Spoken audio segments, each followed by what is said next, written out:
and get sharing screen. All right, so what we wanted to do today, I mean, this is a pretty, it's I mean, there's no real topic here, right? But I know, zones are a real, main focus, obviously. So what I want to do is redo Netflix. So let's go to that chart. And if you guys want to follow along with your charts, go for it. This is going to be recorded, of course. I'll get it out tonight.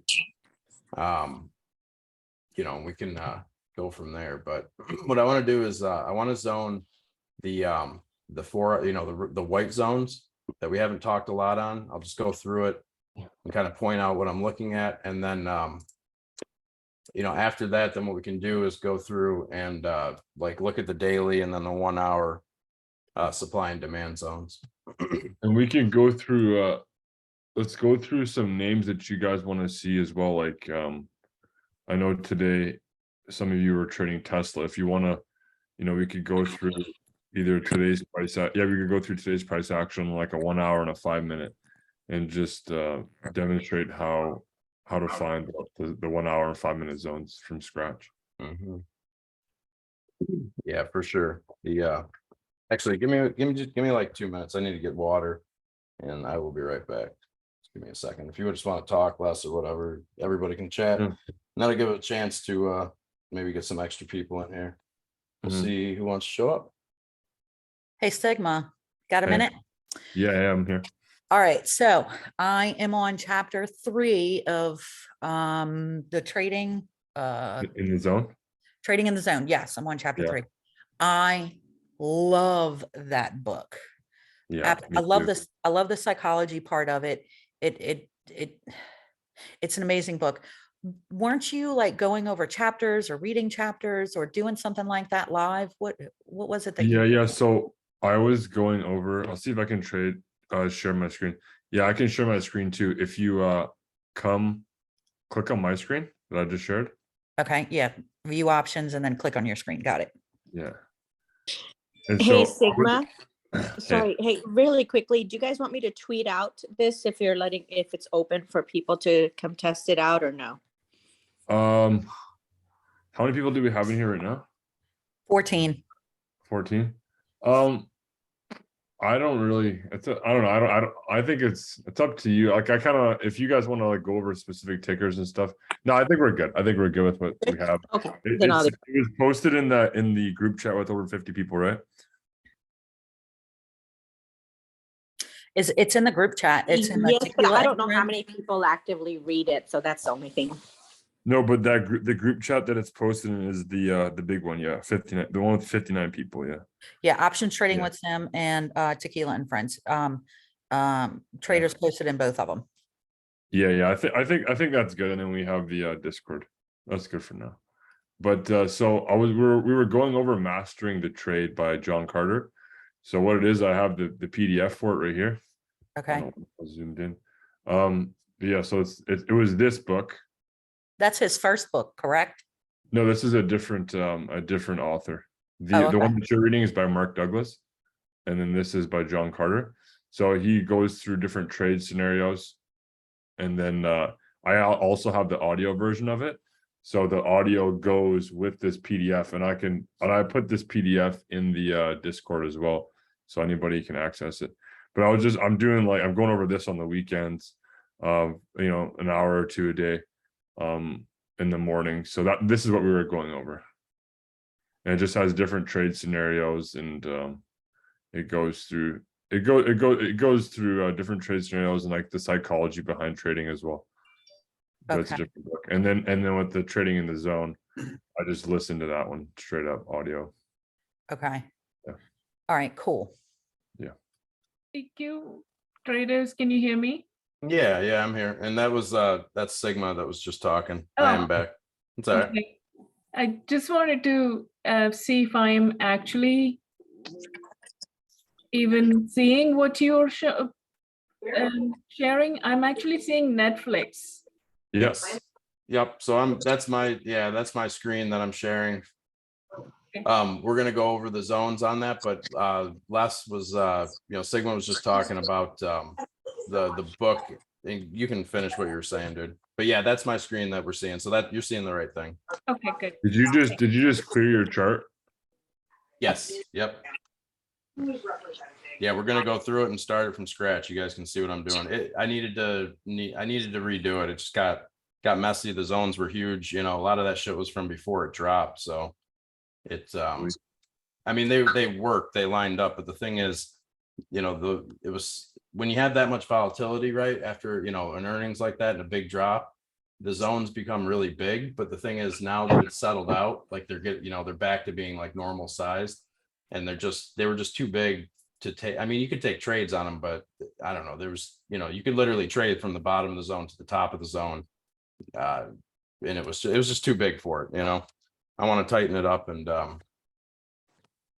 I'm not worried about the gap anymore, all that stuff. So, but yeah, no, thanks for joining. Your AZB in the Discord, right? And you can change, you know, you can change your Discord name inside this Zoom, or yeah, just inside this server, right? So if you want to, you know, I mean, you can leave it where it's at, of course, too. But if you want to change it with it, you know, it'll change it just inside the server and not across all of Discord. If it's Tequila was wondering if she should put the Zoom link out in a tweet. I don't know. No, I'd rather not, just because we only have 100 spaces. And I don't want it. I mean, I don't know. What do you think? I just don't want it to explode with like bullshit, you know?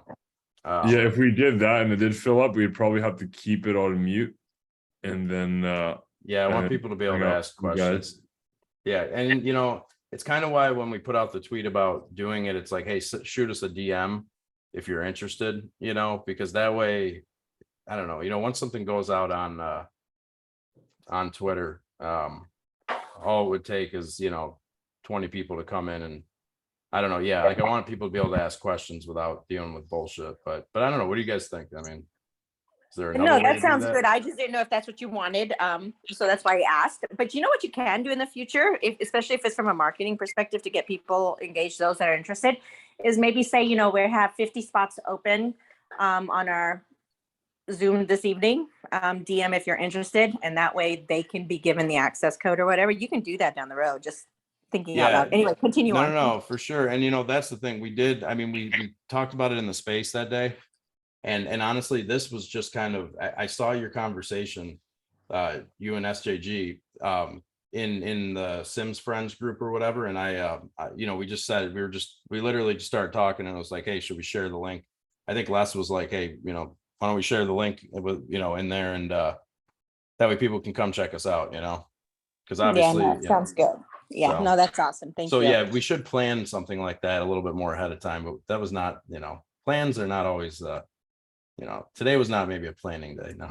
Yeah, and I what I want to do is I want to go through like repetition of doing zones, and even like, yeah, putting out like a blank chart and then seeing you guys do zones, and then the one-on-one, you know, going over zones, because I want you guys to go through the repetition of creating zones on names that you trade, and focusing on that and being able to like talk back and forth is more important than having a bunch of people in here.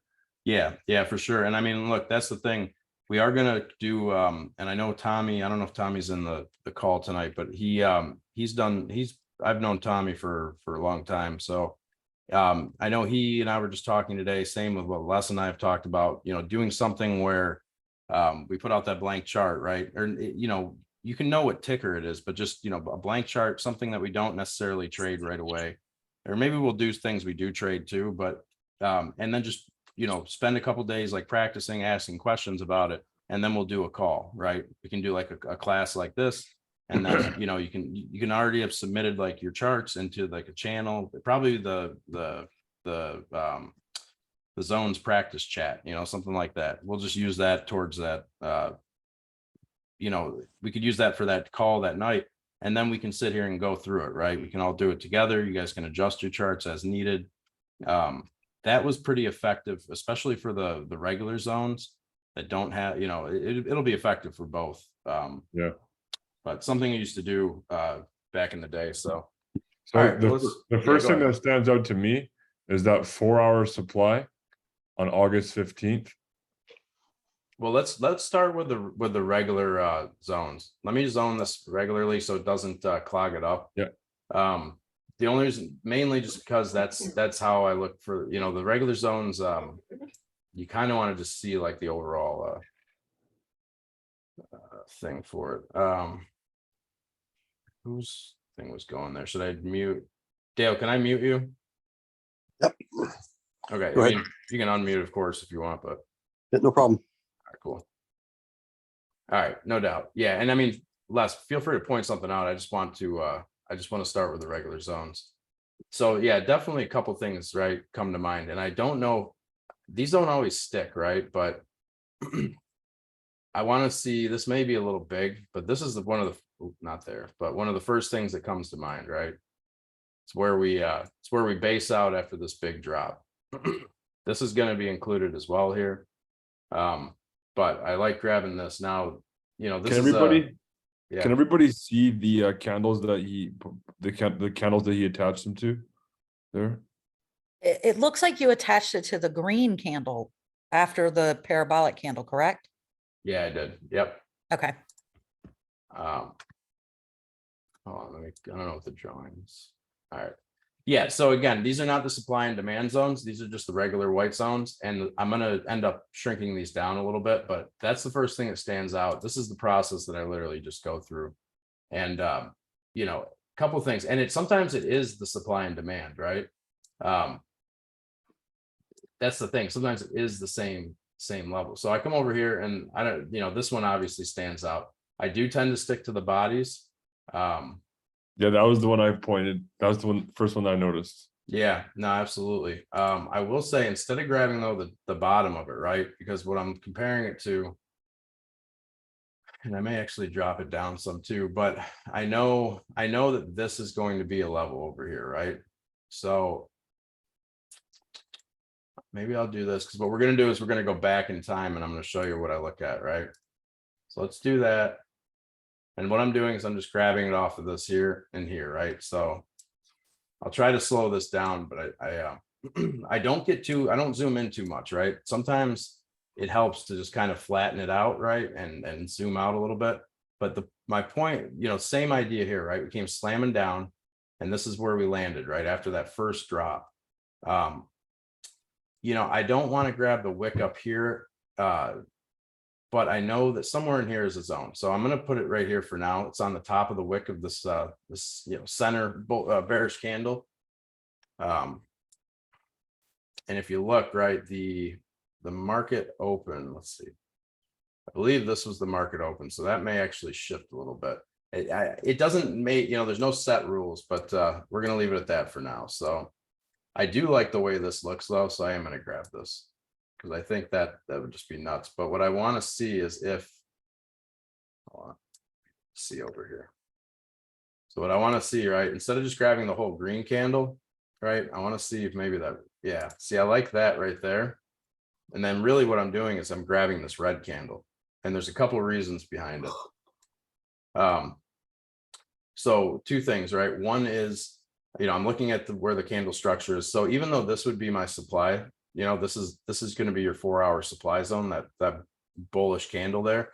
When we're building these regular zones, I'm more interested in just what it matches up with, right? And the tighter that they are, the more effective they are. We are going to go back in price, you know, back in history and check out how they interact. But a couple things, right? One is, you know, this bullish candle pushes up and it does break a little bit above it. And I like how it lines up here with this candle. So what I want to actually do is I want to snap it right to there. You know, that's basically where we pushed up here, right? We opened up and dropped. So, I mean, it's almost like a resistance line. So we're going to choose that one. It's really not much to do over here. So let's do this. Yeah, and see, this one's too big. Like I don't want them this big, right? That's what stands out. So you know what? Let's move this.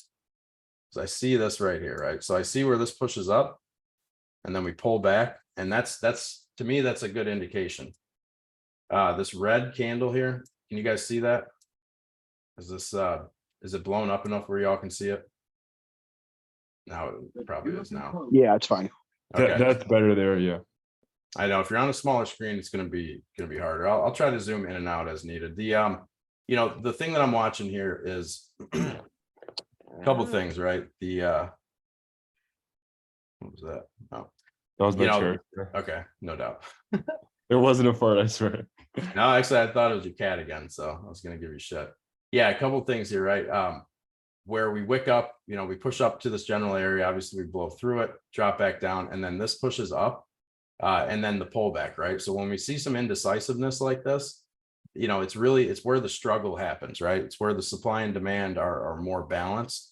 That's where we want these zones, right? Because they represent just areas of interest where you know, where price pushes out from it, right? And the reason that makes sense from our, you know, the fact that we follow the smart money, the big money around, right, is that in order to move the stock, you know, as much as in order to move it up like this and then stop that movement, there has to be a large amount of transactions, right? So these are, it's very similar to following like a volume profile, although I don't use that when I'm building these zones. You know, I look at it afterwards, but again, you know, it's same idea. You know, we know that there's big orders that come up that would stop this basically, right? Same thing about pushing it down. So that's what I'm looking for when I see this. So yeah, in that same sense, right? I come down and I look and I see this bullish candle here, and I'm not just looking at that bullish candle. I'm looking at my crosshairs here over to the left, and I see that it matches up with this bearish candle here. I also know that if I snap the line on top of both of these, you know, looking over to the right, it's going to encompass this wick down. So to me, that says there's a zone there all day long. So let's see, let's just put it on. No, I actually like the bullish candle, and I'll show you why. See this wick where it comes down and it just touches that zone and rips off. And we've seen that with these type of zones, right? We see it all the time, actually. And that's why I wouldn't just grab this bearish candle, because when I put that line here on top of this bullish candle, right, the top of this, I can use my crosshairs to look across and see that, you know, it touches the wick here. So there's nothing more on that side. Here, let's reset it here. Hey, you guys, be careful you're not doing the annotations. Like if you have a little drawing tool or whatever, try not to, whatever. You can always adjust it, but get rid of it. All right, so that's that. Now, next spot, right? There's obviously something in the middle here, and this scenario right here stands out. These two, you know, basically where this candle pushes up, and then you have this pullback candle, right? It looks, I will say the zones don't have to be the exact same size, but I find they're much more effective when you know, the spacing and I mean, you know, and the size of the zones are somewhat similar, right? Relatively the same size, I guess is the right way to say that. And again, I see that candle there, right? And now that I put this zone here, you know, you look across and you say, okay, you know, price push down, you know, we have a little bit of a gap here, but you know, and then we dropped out of it, right? Came down to this zone, pushed right up. Sellers were here, pushed us back down. You know, obviously buyers and sellers are happening in here. You know, we finally get another drop down, chops around a little bit. You know, but every time we push up, right, we're hitting it there. Here's a scenario where we closed underneath and then we gap up. You know, the wicks over here are bouncing off of it. This is clearly an area that I want to have marked. So that's that comes to mind, or it stands out, I should say. You know, looking here, so there's something inside of this. Yeah, so the other thing I want to mark before we go back in time are, I love candles like this that are you know, especially bullish dojis that actually have a decent body inside. Those stand out to me a ton, because that's in that 4-hour session, right? These are 4-hour candles. In that 4-hour session, you know, we you know, price didn't do much of anything, right? It just literally went back and forth between these wicks, and it, you know, and the body based out here. So to me, that stands out definitely as an area of interest. Now that I've snapped it there, I look across and, you know, and I like it. Here, let me zoom in for you guys. But what I'm talking about is this candle right here, this bullish, you know, doji looking. The only thing that stands out to me maybe is that we could move it down slightly.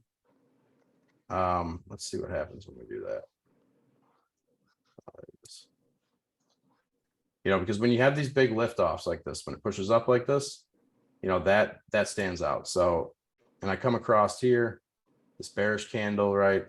Opens here, comes up at, you know, we touch the top of the zone basically, and then drop hard. Yeah, we'll leave that. Hits the wick perfect right here. So yeah, I like that. I like that drop down a little bit. When you see price, you don't, it's not that I always chase the wicks, but I use them as confirmation, right? When I see a wick push up and it either dips into the zone just a little bit, or, you know, sometimes they go through like this. And again, we may end up moving this zone down here, but the thing is, that's good confirmation for me. You know, they're not all going to work like that. But if you think about it, right, that was a hell of a run. We opened here, we dipped down, found support, right, found some buyers, and pushed up and went all the way up through. And as soon as we touched up here, this was it, right? Sellers were fucking waiting there. You know, they're probably buying it or, you know, starting to sell it on the way up. And then we ended up, you know, pushing all the way back down to close here. So, you know, I like seeing that situation. Same thing happened here. You know, yeah, we opened, probably opened and pushed up after this candle. You know, some chop in between, but pushed up, sellers were found there, came all the way back down, bounced at this zone, closed right at it. So, you know, again, that's what I'm seeing. But what I do want to do, like I said, the key to this is to go back and check it against the older times. You see where my cursor is right now? This is what I'd call, you know, this is what we used to call a speed bump zone. So I probably will put it in here just because it does stand out. There's two candles, right? There's this bullish candle here. It's kind of like a doji, but it's, you know, whatever, fat. And then it lines up basically the same with this support level here. So when I see that, I'm gonna take it and mark. Don't know if I want the whole thing, probably. Actually, that looks about right. So yeah, I like that one a lot. And again, you can just look, you can scroll through and see how it confirms it, right? The wick here, you know, it's held the closing price of these candles. We have these close inside, this doji, this, you see that little doji, right here. When you see something like that inside the zone, you know, it's a pretty good indication because it represents the struggle in price, right? Every time you push up, you have sellers sitting there. You push down, there's buyers. So you get this, you know, seesaw effect. That's what we're looking for, because eventually that seesaw effect, you know, breaks, right, one way or the other, and boom, we get a nice move down. You know, bounce here. There were buyers, of course, push this up, and then we have the whole story. So it helps you read the candles. And I will say the supply and demand zones, you know, the ones that we get off specific candles, those definitely help tell the story as well. So I mean, it's you know, they both play their part, which is why I've incorporated, you know, both into my strategy at this point in my career. It's well worth it. So, you know, looking inside of here and this, you know, you think, okay, there's probably something going on here. But what it is, we don't really know yet, right? So we don't have any definitive candles. We just have support and resistance, but I don't want to throw anything in it quite yet. You know, it could be something along the lines of like here to up here. But what I want to do is I want to go back in time, you know, and we'll deal with that. I prefer not to throw any, I don't want to put zones where I don't see anything definitive right off the bat, because what'll happen is we'll go back in time and all of a sudden it'll stand out like a sore thumb. I have a So, question. yeah, go ahead. So I learned something new the other day by Steve Nissan. He's the guy that translated all of the Japanese candlesticks to an American or English language that we can understand. He said sometimes you can find the zones in the middle of a parabolic candlestick. Do you ever use that? I mean, I don't so I don't So like the find big them long there, one? but I can tell you, I mean, we just see it right here, right? Basically like right here, right? See how, is that what, you know, that's what you're talking It's about, the right? ha- Parabolic right. move It's up. the halfway point. So take, for instance, if you go back Yeah. to when Netflix dumped and there's just that candlestick, and let's just say, for instance, there's nothing beyond that, that this top parabolic candlestick that has no lines on it, but let's just say Which there's one? Where you talking about this here? that one there. Yep. Yeah. So let's just say we have no data prior to that. He says we can use, if we go exactly halfway on the candlestick, we can use that as a support or resistance. I mean, so what I would do with that, right, is I would two things. I would come to the daily, which you can of course do. All right. So can't do it with that one. So what I would use, and it comes down to using the fib retracement, right? So let's see, what candle is this? This is the 4 p.m. So that would have been the open up here. Or I'm sorry, no, the day would have started. Trying to find the day candle, the start of it. So that'd be the 8 a.m. candle, I guess. Would open the day. So yeah, so what I would do is I'd use the fib retracement, right? So you could end up coming up here and just grabbing the top and grabbing the bottom, right? Because you have the 50% mark, right? The thing is, the 618, I don't like cutting them in half necessarily. I don't use, so the only time I use something like this is if there's absolutely no data, right? But the thing is with this is there is data. We just have to go back in time. And what you'll find, and I probably should have gone back here first and grabbed the zones, but I don't want to confuse you guys too much. But what I found over a long, doing this many times, is that these zones, when you snap them here, right, and start lining them up, with past price action, they actually match up really well with the current price. Not always and not perfectly, but you'll find that that they do, like, they interact well, right?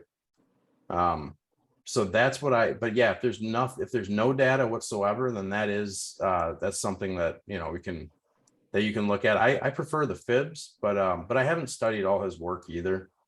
Again, I don't it's kind of like patterns, right? Like there's a way to get into patterns that, like, when you do a head and shoulders, you're literally measuring the angles, and like you're looking at what is the tilt of the shoulders, and like do they both line up perfectly.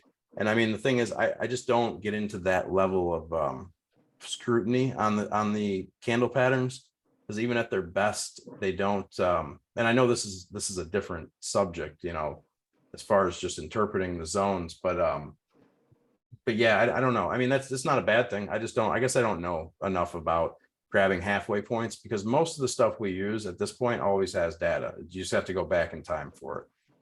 So but yeah, I mean, if you have experience with it, I would check it out. I mean, if you find any, well, I mean, if you find a chart to use it on, and then and you have any luck with it, it'd be worth hearing about. I've been studying his work for like 4 days now. And no, I know, but what charts are there that don't have data previously? Well, it's not that it doesn't have data, but I've used the halfway mark on big movement parabolic candles, and it does show either a support or resistance depending on where the rest of it lands. Yeah, no, and think about it from the fib retracements, right? The Fibonacci retracement. That's literally, and that's the same reason, right? Most likely you would have a zone at the 50% the half mark. of the 50% mark and the 618, right? Like I would bet, and that's the thing, right? So I don't have any I certainly don't just like I'm not putting it down at all. I just don't have that's not how I've done it, and you can use it, but at the same time, I want to see where past orders are, right? I want to see where past price actions at, and then check it to it, right? Or at least maybe mark that and then go back in time and see how price interacts with it. Don't move your cursor, leave it exactly where it's at. Yeah, no, that's because there's a zone here, but Well, exactly, and it's on the halfway mark of the candle, what which candle? is a few to the left, probably about, yep, right there. Yeah. So, and you can see that it touches down right to the halfway mark. And then if you go over to the right where it says 2019, it touches that again. So I'm not saying that anybody has to use it, but I have found in some cases it's very effective. No, for sure. But why would you worry about the halfway mark on this candle instead of No, just I'm just using saying it the price shows. action here, you know? Yeah, I'm just saying that it kind of shows that there is points of interest there. Oh, yeah, no. Not that I mean, would well, use it there, but there are points of interest there. yeah, for sure. And I mean, that's right. And it comes down to like using the fibs. I mean, when you have a daily candle, right? I mean, that's something that, especially in like the crypto world and going into like Forex, right? You know, and on certain tickers, I mean, it works on any chart really, but you know, the daily candle, just taking from, you know, the daily from the daily high to the daily low, and then just using the retracements, right? Like you'll find that price, a lot of times price retraces back up, you know, at least to the halfway mark, if not the 618 of most major candles.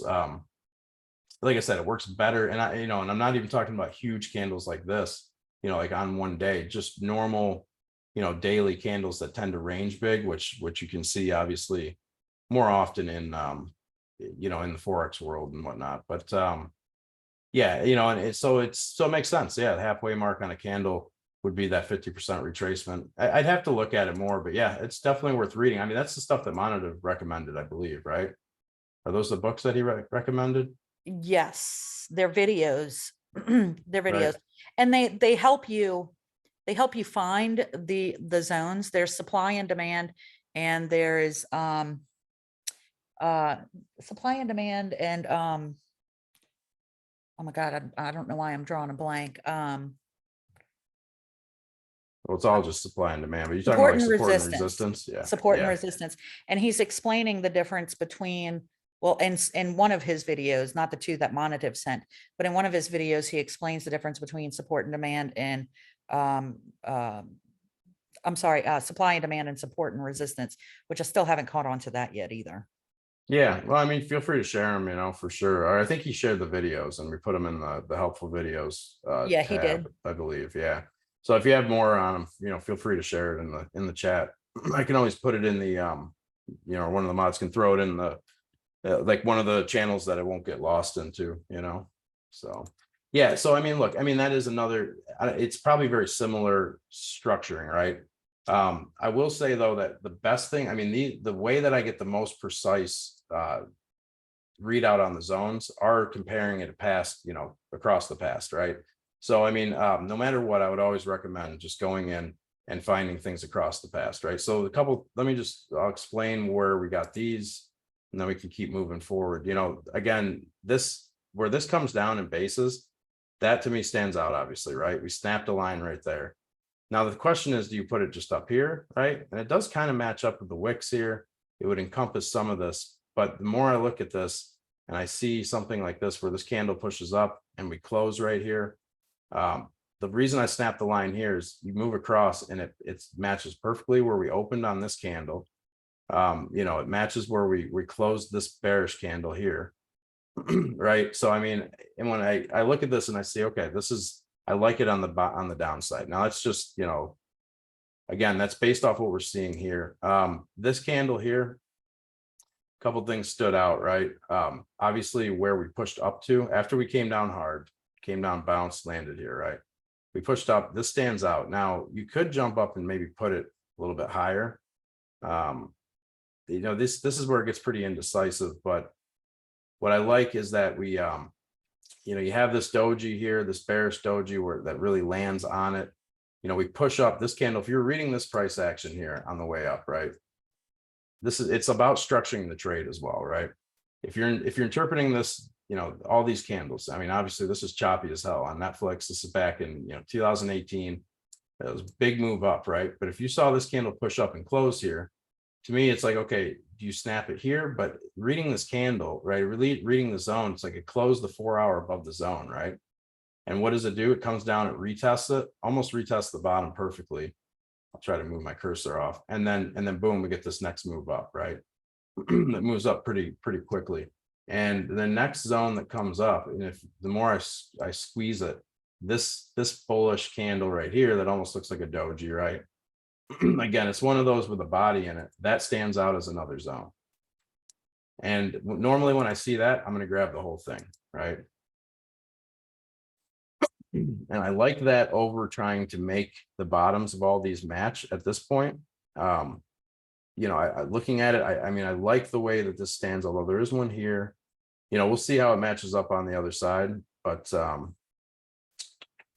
yeah, do I like that one here? But anyways, that's what stands out to me. You want to look for candles like that. Now there is one here as well, you know, and it kind of comes into the thing where how many you could have zones everywhere, right?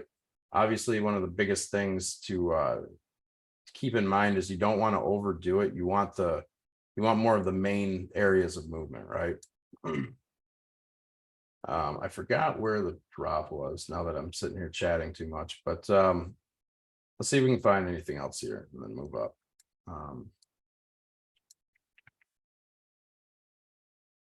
And I mean, look, there are times where I will literally do this on a chart, right? And if it's really choppy, you can go to the daily.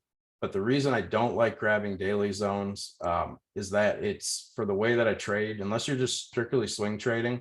I don't like daily zones because they become too big, right? And what I find is that I'll grab the bodies of a daily zone, but what I really want to trade is near the wicks, right? Because I want more of the range. But again, if you're trading mostly swings, you know, you can chart on the daily zone and be perfectly fine. You know, the candle structure, the patterns seem to be very similar. So again, I found this doji here. It was you know, bullish candle. Grab that. See how that matches up. There is going to be a zone down in here. And this is where it gets a little bit trickier. So a couple things, I guess this initial push up that really stands out. I like that. And then actually what I like the most is like that. Yeah, I kind of do. That's a little big. And so that's the thing, size kind of does matter, right? But mainly because I don't know, or do I like that? Yeah, I don't know. That kind of does stand out though as a nice area. So I guess we're gonna grab that. We'll tighten it down when we get back to normal price. The I like how it lines up here, right? We pushed up, closed, but then we opened up inside of the zone. Obviously, you know, we wick up, makes sense that we close underneath it and immediately reject. Can you guys see that still? Tell me if you can't see it, because I'm constantly squishing it, but you know, and again, I could keep that higher as well and be perfectly happy with that, but that's good for me as far as going back in time, I guess. One thing that stands out here, obviously, when you have a pair like this, that especially a pair that are very, very tightly knit, that normally is something that I'll grab just because, and it's a little bit big, but again, I don't mind grabbing that. Yeah, I like that. So because what that represents, right? And it doesn't matter if it's after hours, during hours, it really doesn't matter, right? Like this would have been the noon candle, I believe. Yeah, 12 p.m. candle, and this was after hours. But what it represents, right, is where we just had a balance basically, and that's a big thing that I look for in price. You want a balance of, you know, you want that balance before, and of course you see this here, right? We had a big move down, and it based out.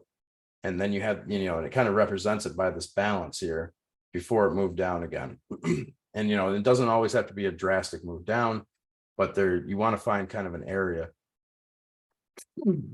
where, you know, where it makes sense, because you had all selling, and then finally you have some buyers stepping up, right? And Is then that the selling engulfing? resumes. What's that? Are those engulfing candles? The, well, I think the You just, yeah. yeah, the bullish. So I mean, this one, this would be engulfing this candle, right? So, you would call that like an inside candle, I guess, technically, right? Now, if the next one, you know, if this was the bigger one, you could call that an engulfing. Trying to look and see if I see another one. But yeah, I mean, you know, if that's the other way around. Mhm. Yeah, well, just because I mean, it is right. This isn't a golfing candle, but again, this is previous price. So normally the way I look at that is, you know, you're looking at what price came after, right? So if you had a like a bullish engulfing, that would be this green candle engulfing that bearish candle. And, and there are patterns to kind of be gotten from that, but I don't pay attention to much of that at all. And again, I don't have any issue whether people make money from it, but it just becomes the more you use the zones, the more irrelevant. You don't need it, I guess. I mean, it's good to know some of the stuff, the terminology. It's kind of like options. Like, you don't need to know everything about options, but the more that you understand about the options chain, the better off you're going to be. So, all right, I am going to grab that one, and then we're going to go back to current time. Yeah, and I actually this is where I like a wick situation. And you can see how this comes down and bounces and kind of holds here, and then opens and drops. We're going to see how it matches up, but I don't want these zones to start getting too big. Can Yeah, go I ahead. ask a question? Yeah, for sure. And I'm go ahead. So that, where you showed those two candles where the balance, you mentioned balance. Yep. We'll go back to it. I just wanted to see where we were at as far as the old or the current price. And that's a zone. That's a zone, correct? Yeah, well, it's where I got at one level from, at least. I think. I don't know if I grabbed both levels from that. Let's see here. I know what you're talking about here. It doesn't matter. It doesn't matter. Don't. Yeah. It doesn't matter. Like the zone that you just, the zones that I'm seeing. My question is, do they play across the latitude, that whole line? Yes. Yeah. So what we're through looking current for. time? Yeah. So for current time, exactly. So what you'll find, right, is that even though we're getting it from here, right, what you'll find is it interacts with it back here in current time, right? And if Netflix decides to start pushing up, the thing is we have no zones through here, right? But what you'll find is that, even though price may rip through one or two of these, you're going to find it interact in and out here, right? And the reason is that even though, price flushed just because of the earnings, the news, the whole economic situation, right? We slammed down through, but on the way back up, those old levels are going to be remembered and are going to be respected. I see. Okay. Yeah, and then that just comes, I know this. I know that, I know this works just from experience, right? Just having, even on the way down, where we bounced, it went right into a zone. It was a bigger zone that I had at the time, because once we started to drop, just kind of found it fast. But yeah, and I had old zones. Back from, don't think I had 2018 zones back here, but that's the March drop, right? So at one point in time, and I may still have the layout, but I had zones for this, right? Before there was any new price. I had zones going back a little bit. I don't think I had zones for the end of 2019 necessarily, but the thing is, there were zones back here, right? And so when those, a lot of times they would just sit, and that's why I don't get rid of these regular zones very often. When you see an area like this right here stands out like a sore thumb. You guys can see that. You want me to zoom it in maybe? Where we push up here, and then we have this red pullback day, right? It just stands out. And again, it makes sense, right? This is where we've had multiple buyers push up. Yeah, we've had some wicks down, but we don't get an actual red, bearish session until we hit this point. So what you'll find is that, I put it here, and then of course it acts as, acted as support or as demand. Oops, do that.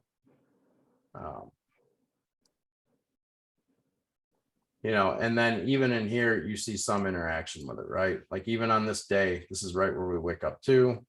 A lot of this is after hours. But this is pre-market. We kind of bounce off of it. You do see some interaction, and then I keep grabbing the fucking zone. But yeah, so anyways, that will be, and I think, yeah, we don't touch it again. We don't test it again until we came down. So really, it's amazing how far Netflix fell, but anyways, yeah. So that is the case for sure, and that's why we put these in. Yeah, and what we find is that even though this seems like old levels, right? What happens is that we even on a 5 minute, right? And this is something that that less, kind of, I guess, turned them on to the whole zone factor. The supply and demand make a big difference, and we are going to get to that, guys. But the thing is, you'll see this interact on like the hourly, down to the 5 minute. You'll see how we'll come up to a zone and we'll test it from the bottom, and we won't, it'll hold underneath it, and then we'll push through, right? And it'll be on a 5 minute time frame, and it's from a zone that is from back in whatever, from years ago. Even the DXY chart is a great example. I mean, those zones are 20, those are coming from price interaction levels that I got, from whenever the last time we were up here, which was at least 20 years ago. If not, I think it's like 23 years ago or something like that. And yeah, go ahead. Would you say that the because with these zones, in most cases you're using multiple points of price action, right? On the Mhm. regular zones. Yeah. So that way, there is a little bit of wiggle room sometimes, like with the zones, with the regular zones. But then you come in, for example, like you're trading during the day, you come in and you put up a 1 hour zone or a 5 minute zone, or like a temporary 4 hour zone that you're gonna have up that's until it's invalidated. And you'll see sometimes they'll even line up with the regular zones. Like Big time. Yeah. you'll see like current price out. You'll see, so these are all being made on the 4 hour, and you'll see some 4 hour zones created that'll line up with these zones. And it just kind of gives you more confirmation again with that particular level.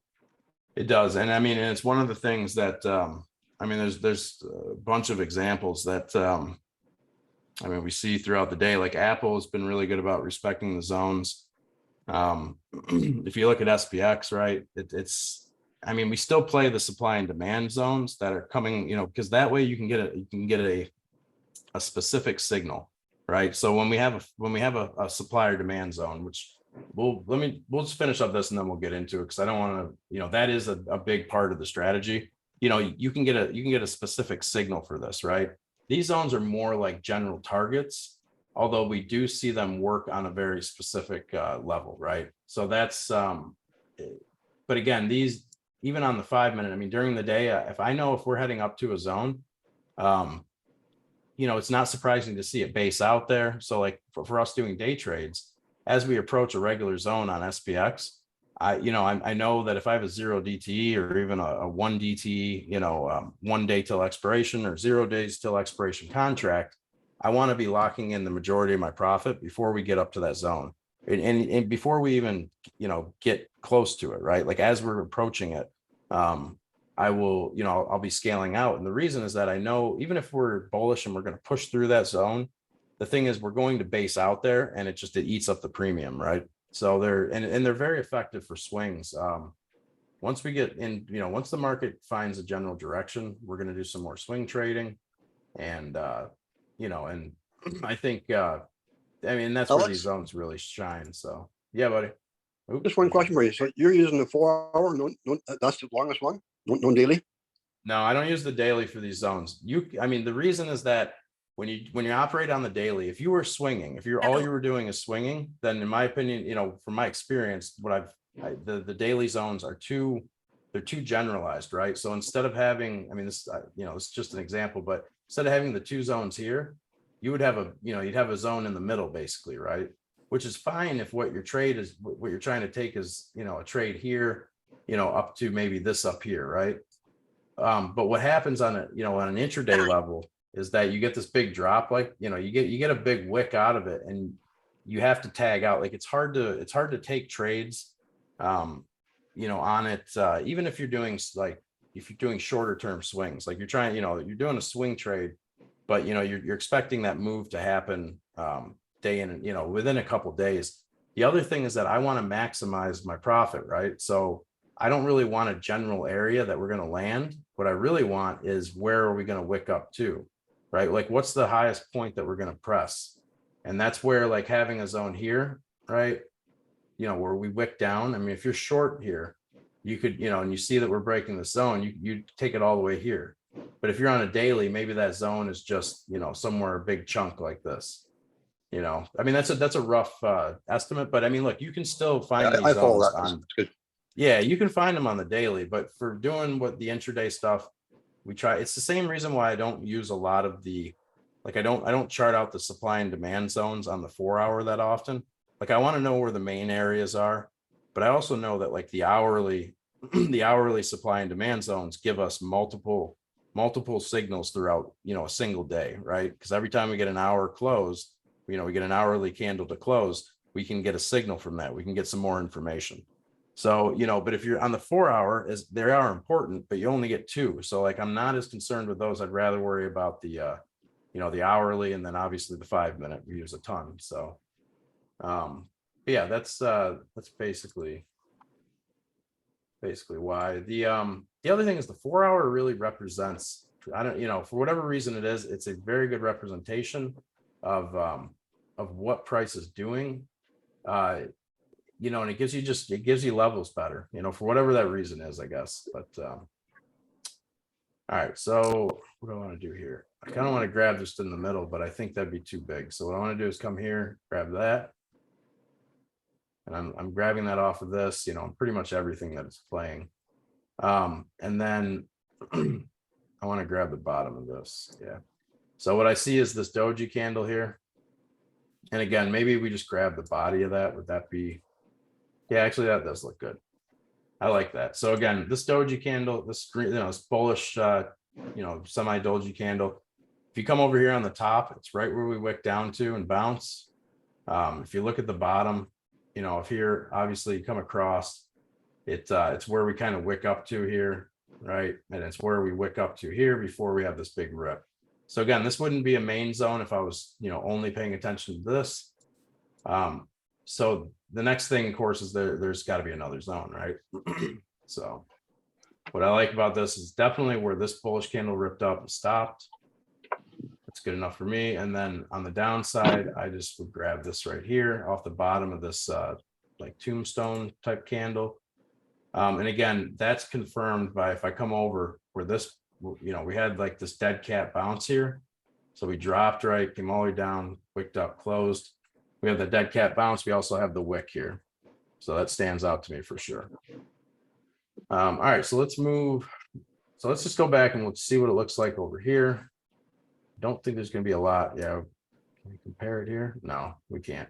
But you know what? That's fine. So the, oh, we got to do some on the bottom, guys. Let's do a few more on the bottom, and then we're going to do supply and demand.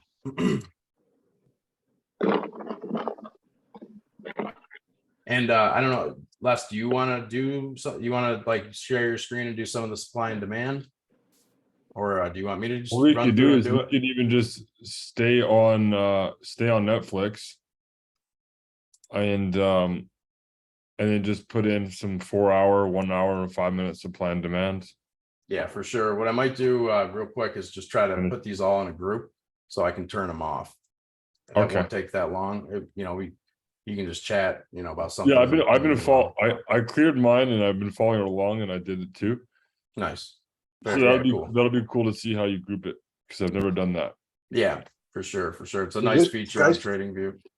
Just so I'm clear here, that you're in 4 hour zones, 1 hour and 5 minute supply and demand. Is that right? Yeah, well, we also find when you see the yellow lines, right? Those are 4 hour supply and demand zones. These are just the regular, we call them regular zones, right?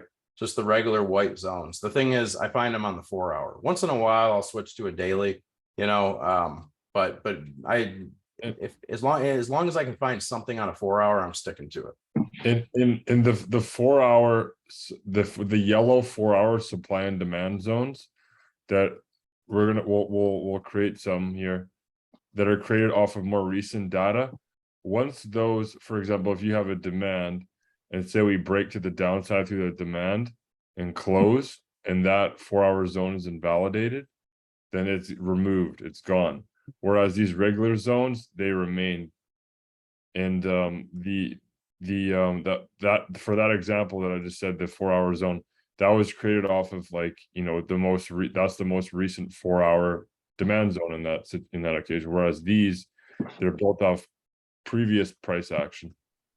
And so these ones don't change, but the blue 1 hours and the pink 5 minute and the yellow 4 hours, those ones, you know, they're constantly coming and going, and they're there. And like I trade off of those in confluence with these. I use both of them, but those ones invalidate and then I remove them. Whereas these ones, it's not the Exactly. case. You got it, guys. Yeah. Great. Hey Sig, I'm sorry, I missed the first part. How do you invalidate a zone? So if you have a demand and it breaks down Yeah, through not closes- these zones, just talking about the supply and demand zones. Yeah, if say you have a demand, you break through to the downside and you get a close, then it's invalidated. And same thing with the supply to the upside. So you'll see. I shared my chart a little bit more last week, and I did a little bit today, but Alex is mostly sharing today. But you'll see, like either one of us will create a zone through the day, and then if it breaks, remove it. And those are the colored ones. Yeah, no, and that's and we're gonna get into that here in just a minute. I just want to finish this off. Have you guys done Fibonacci here, or it's just the supply and I mean? Yeah, so we touched on that a little bit when we were talking about when we were talking to SJG, but yeah, I don't use it for. So I don't use Fibonacci for I'll use it maybe on a daily candle, right? Or on larger time frames, I really like it, right? So like when we on SPX, when we dropped, I mean, if you went from, or even the COVID lows, right? The lows from the COVID crash all the way up to the highs, like we retraced, I forget what the retracement was, but it's basically where the June lows was, right? And then after that June rally, if you retrace that, right, if you did put the Fibonacci retracement on it, it lined up very well with where we or I'm sorry, if you went from the all-time highs to the June lows, the 618 is right where we went back up to. So there's so yeah, I do like the Fibonacci's in that sense. What happens with it is that there's you know, you can use them, but again, it comes like these between the two zone structures, it becomes like they're so effective that we just don't, you know, and I know how to, you can structure trades around them well, that the Fibonacci's don't, you know, we just don't use them that often. I mean, not that you can't find Fibonacci levels, I'm sure, throughout the day. But yeah, we don't focus on them a lot as far as, you know, the intraday stuff, right? I know some people who put them on like every candle, even the hourlies. Sometimes I do, though. I don't want to disregard it. I mean, I've used it even with Tesla after a big rip up. You know, after a big rip, you know, a big, you know, bullish run, you know, to look for a you know, possible retracement. You know, I certainly don't have anything against you know, putting the Fibonacci's on and seeing where it lines up, you know. So I know you know, a lot of times we do get the retracements to the 618. So yeah. Hey, traders, one quick Yep. question. Yeah. Right, somewhere, yeah, right below the H, there's a zone with a little gap. If you bring that cursor down further. Let me zoom in a little bit, but Yeah, I'm so talking about here. yeah, right there. Yeah. Okay. So if you could please explain that, because that I can never understand what that means, why there's a gap, and what does that mean? Well, all it means is that there's so this was on a Friday, it looks like. No, it wasn't on a Friday, but it was on, but what it means is that overnight, right? So the market, you know, even the equity is like there's aftermarket data here, but that closes, right? That closes in the evening, 8 p.m. I believe, Eastern time, right? And then June 10th was Friday. Yeah, June 10th, right? So this wasn't over the weekend. This was over the weekend here.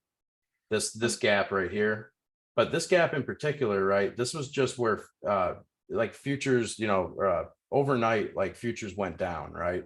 So like the SPX, you know, futures and the NASDAQ futures dropped. So when we opened, right, at 4 a.m. in the morning, we opened, you know, when Netflix opened, right, for trading at 4 a.m. Eastern time, it opened down here. And they only bought it up to this point, to the top of the wick here. So that's where that gap got formed, right? So that's because the market does close, right? The equities close. You know, for us, at least for most traders, right? I mean, there's some trading overnight, but you know, there's orders that can be gone through with institutions and shit, but that's not, you know, it's nothing that we can touch. So there's just a data gap. And the thing is, like, people, you know, like eventually it did get filled right here, right? Like we did finally come up and fill that gap here. You know, this gap here, it's the same concept, but what it is when we closed on Friday night on June 10th, and then we opened Monday morning, right? So in that, over that period of time, again, futures were going down. You know, the whole market was dropping, so that Netflix, you know, and maybe not the whole market, it's just Netflix opened up lower. That's all that means. So you can trade the gaps. You can trade the gaps getting filled. The thing is, you just don't know when they're going to get filled, right? So this was, let's see, that was June 10th and then 13th. So that was 1 day, right? 2 days, 3. So it closed. It took 3 days to close that gap, right? We came all the way down. We tested, and this we'll get into the supply and demand, but this is 4-hour demand right here. This bearish candle. This would be a 4-hour demand zone. And if you look, if we snap the line on it, because we can move into this, and I'll let you talk less while I get this thing set up. But that's your demand zone, right? That would be your demand level.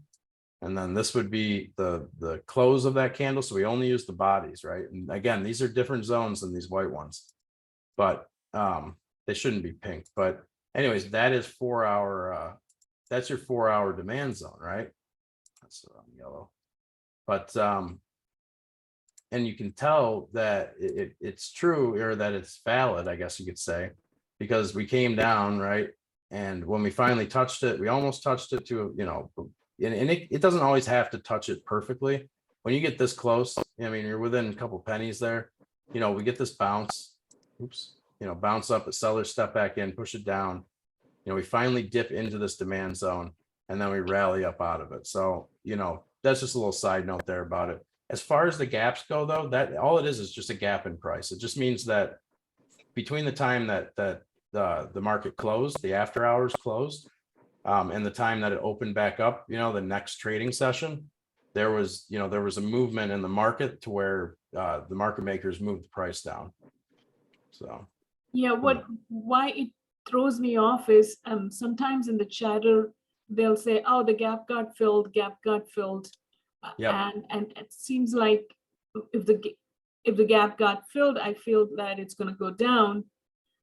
That's what my understanding was of the gap fills. Yeah, so it depends on how the gap is approached. So normally once the gap is filled, whatever direction you were going in, you know, so like in this case, you're going up to fill this gap, right? Once it's filled, it rolls back over. Okay.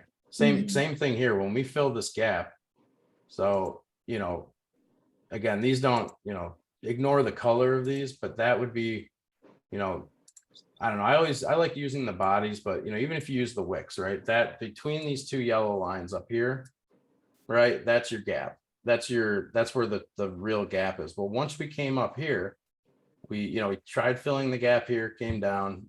Next 4-hour session, we pushed up. You know, you finally filled the gap up here, and we got one last pop, and then we came back down.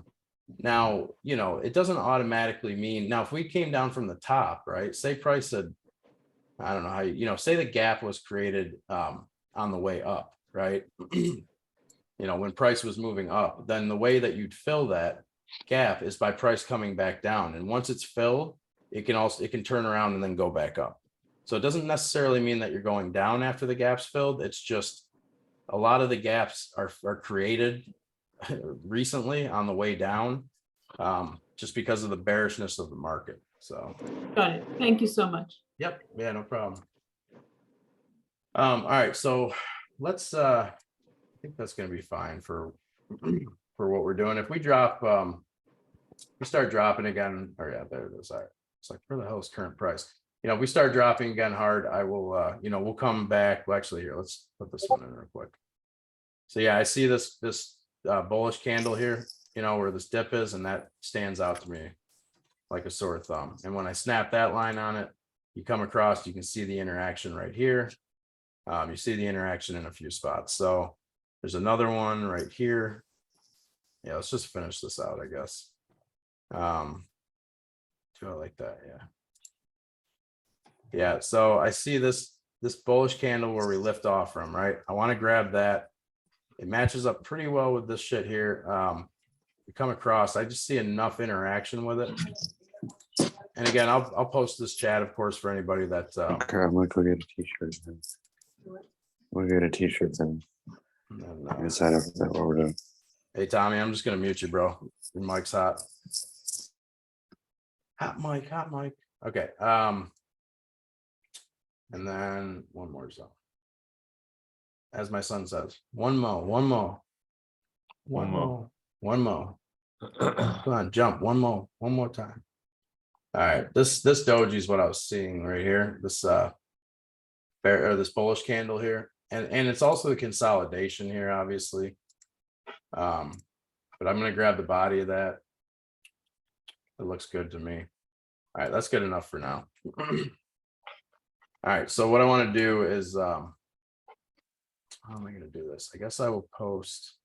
It's a lot of zones here. I mean, the thing is, I don't know. Is it I don't just, expect is this it to just rip my up. eyes or Yeah. your backdrop, or are some of those lines a slight tint of gray? Yeah, no, they're actually blue and orange tinted. So what you'll find, what it is that the pre-market, right, is orange, very slightly tinted orange, and the aftermarket is slightly tinted blue, and then the open market, right, which is really only 1 4-hour candle width, because the opening candle on TradingView it shows in the pre-market, Yeah. right, because it opens at 8 a.m. So then so it's black in the center. So yeah, it is striped. Do you see it over here? Can you go back to the bottom quick? Yeah, I was gonna share the whole thing. And then let's see here. I'll share it in like 2 sections for everybody. I'll put it in the up. So all the charts, if you're new here, right? If you go on the Discord and you look on the left, you go down to Alpha Daily DD, which is a section. And the first channel in there says TR-charts plays. And that's where you can find pretty much every updated chart. And if you need a chart, just tag me, or Sigma, and we'll throw it in there. So Alex, you and Sigma, I often hear you guys saying that you're waiting for the candle to close, like 5-minute candle to close before taking the next step. Like, what do you mean by that you're waiting for the candle to close? yeah, so that's the signals that we talk about, right? So we'll go over that when we start. Les can go over some of that. We could give you a perfect example. Yeah, I'll let give you me a perfect just example. throw in there too. If you go down into the Discord, afterwards, you don't do it right now, of course, but go into all the way down on that, on the channel list, go down to TR Academy. And I would read everything in that whole section, but the second channel, it says zones-SD-strategy. And if you click on that channel and then scroll up to the top, it's not that far up, but start at the very top, right? And read that whole channel. And it's the examples that are being used are we're drawing 2-week charts, right? Each candle is 2 weeks worth of data, but it doesn't matter. It's the exact same process. And I go through and explain, not only how to find them, but how to take trades based off of them. So it's the same concept, even down to the 5-minute, right? So definitely, don't do it right now, obviously, but in your free time, I would read that whole channel. And then the Trading Alpha Resources is really, it's got a ton of good information as well. But the zones-SD-strategy, that has it all written out. So I recommend everybody read that. And then, but we'll find you examples and show you here too. So Who was it that asked that? I think it's how do you say your name? Is Anu or am I saying that wrong? I'm thinking or is it Navir? It's pronounced Anu. Anu. Okay, that's what it is on Twitter, right? I don't see a new in here anymore. No, it's Nibir, I think. Nabir. Okay, yeah, Navir, yeah. Oh, Cool. okay, so it's not Anu. Okay, No, but on Twitter it is, right? I think so. Well, I know her by Anu, but anyways. Yeah, Nabir, is your name on Twitter Anu? No, it's two different people because I saw a new in here too. I'm here, guys. Anu is here. Yeah, Twitter is Anu. Oh, you are. I think Neighbor asked the question. I did not ask the question. I asked the question about the gap. Right, but Oh. but your name on Twitter isn't Anu, right? Yes, mine is Anu, ANU. Oh, it is. Okay. Okay. Okay. Cool. Yeah, I mean, it's all good. Just try to make sense of people for sure. Who asked that last question? That was her. Oh, no, I think she said it wasn't, but it's all right. It's all good. Anyways, okay. So, are you good here? I just shared that in the TR chats too. What I'm gonna do Yeah. is pull this up here like this, and then I'm just going to share this as well underneath it, you guys. So if you want these upper zones, again, these charts are always available. If you can't find it, just tag one of us and we will share it And then- again. Yeah. So with the 5-minute closes, a new here. When we talk about the 5-minute closes, we want to see that 5 minutes of that 5 minutes session of price action close, above or below whatever level we're watching, and that tells us that that 5-minute session either closed above or below it, so it kind of locks in that price. Versus if you just go up, break it, and then you can pull back, and then say you're breaking through a supply to the upside, you get above it, and then you say you enter calls over moving up, but then it just pulls back and it's just a wick. Then you see that seller stepped in, but you already took the trade with the expectation that level had broken. So that's why we wait for the close of the level, so you don't get faked out. Yep, and we'll show you here once you start finding them exactly. Like you can see that. Les, let me show you this real quick. So anybody that wants to categorize their levels, so you can turn them on and off. If you go down, sorry. Yeah, no, it's all right. You're just asking about this or something else? I'm asking exactly what you're saying, and I'll just shut up. Okay, it's all right. Yeah, so on the right, when you're in this situation, you come down here near that question mark on Trading View, click that little stack of squares, and it'll pop up your object tree, right? So initially, when you open it up, you see these three at the top. You can't click them, right? They're not highlighted. What you have to do is come down. Imagine that box isn't there, and you click on one of the drawings, right? And then at that point, you can click here on this file and it'll create a group. Okay, that's what I did right here to get this group. Okay, so you see where it says regular zones. So once you create a group, it'll say group 1, and then you right click it and you rename it, right? And then you can rename it whatever you want. And at that point, it'll have whatever drawing you had originally highlighted. It'll have that inside of it, right? Every time I click on the next one, it goes to open a new group. This is group 1 again. No, what do you mean? If you click on, so if there's no group, right? So if I X out of that group, right? Come down here, I click horizontal line, and then I come up here. So now I'm adding the group. So now I'm going to right click it. I'm going to rename it. Right. Right. Regular zones. Right. Hit enter. And now what I want to do is you can either click here and then you drag it up. Right. You click and hold it and then drag it up and hover over it. Right. You can do that. Or what you can do that I like to do is you click once, right, on that horizontal line, and then hold control. And you hold control and just click all the way down through, right? I tried using the arrow key and it didn't work last time. So I think you have to actually click every one. When you get to a bunch like that, let go of control and then click and hold the left and hover over, your file. It's just like every other file thing, right? You can actually collapse that, right? So you can collapse it and then just go ahead and do it again. Actually, Alex, if you hit control, you hit the first one and then you scroll all the way down. Yeah, I didn't think that worked. And then you hit it again. Nah, it doesn't work. It highlights all of them at the same time. I did it yesterday and it worked for me. So you were able to do that? What the fuck just happened? You could just you say control and you hit Oh, the first one No, it just, I know, but something just fucking happened here. Sorry.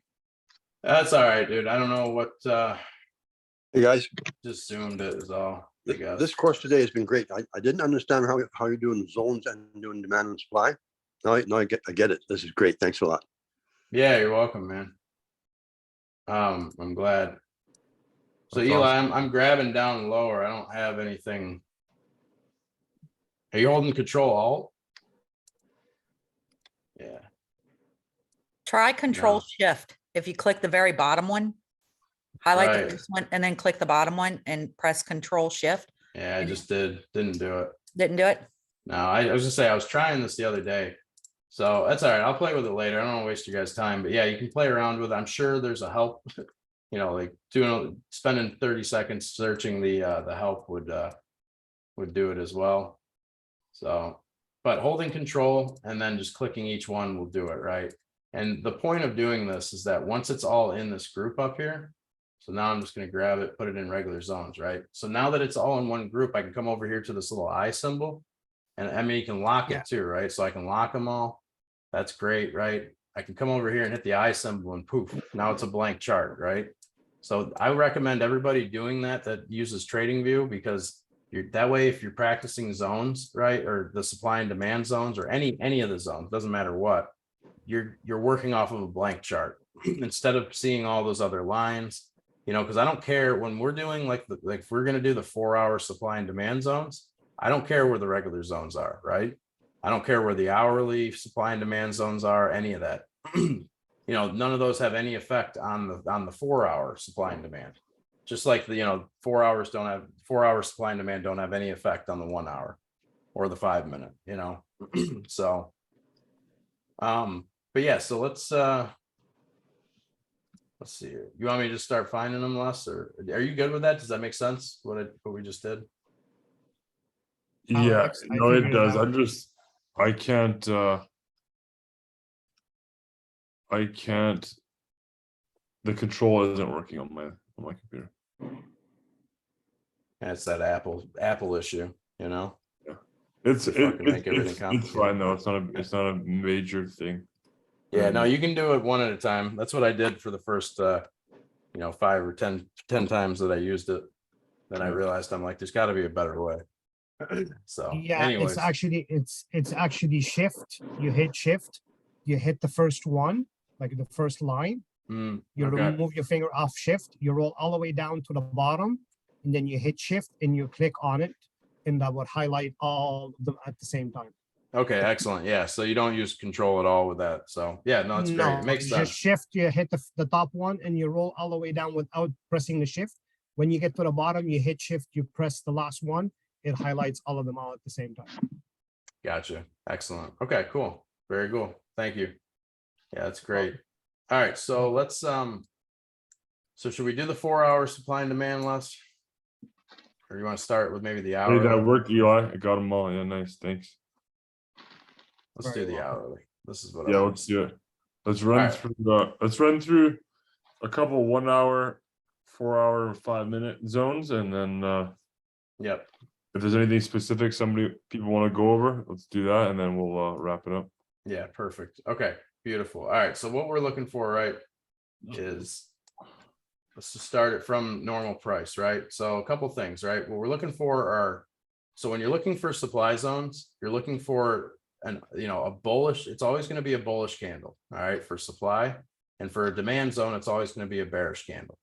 All right, and what we're looking for is that, the way we find supply is we snap lines on the body of the candles. Okay. And the reason we do that is because that way, when you can get the correct signal, right? So our signal is when, the current candle, the current price, when that hourly candle closes, when when it changes to a new hour, that closing price will justify whether it's above or below the zone or inside of the zone. And that'll give us the precise signal. So it's very important that you snap onto the body. So for anybody that's new, what we use on TradingView, and unfortunately TOS doesn't have the magnet function, so you just have to kind of roll with it. But you use this magnet function and you use the weak magnet, right? And then these are all the drawing tools that I have. You know, I just have them saved, but what we use are the horizontal ray. And if you don't have them on the quick drawing tool, you go over here where you see the horizontal line, click on the little arrow and come down and horizontal ray. And I recommend everybody just star it, you know, and that way it saves it to favorites. You know, you use the horizontal line a lot, you know, obviously I use all these at some point in time. But yeah, so that's what we're using, right? And the magnet function, what it does is it snaps it to it. Once you get close to it, it's either going to snap it to the high, low, open, close, right? So the 4 parts of a candle that matter, that identify the candle. So, all right, so what we're looking for here is we're looking for a bullish candle above price, obviously above current price, that you know, that price has either tested or not. So let's go up here. You know, there is, do this here. So this is then, you know, if we look up here, let me zoom in because this is probably the best way to start it. So looking here, right, we see what's, you know, we're looking for a bullish candle above price. So we see this bullish candle here.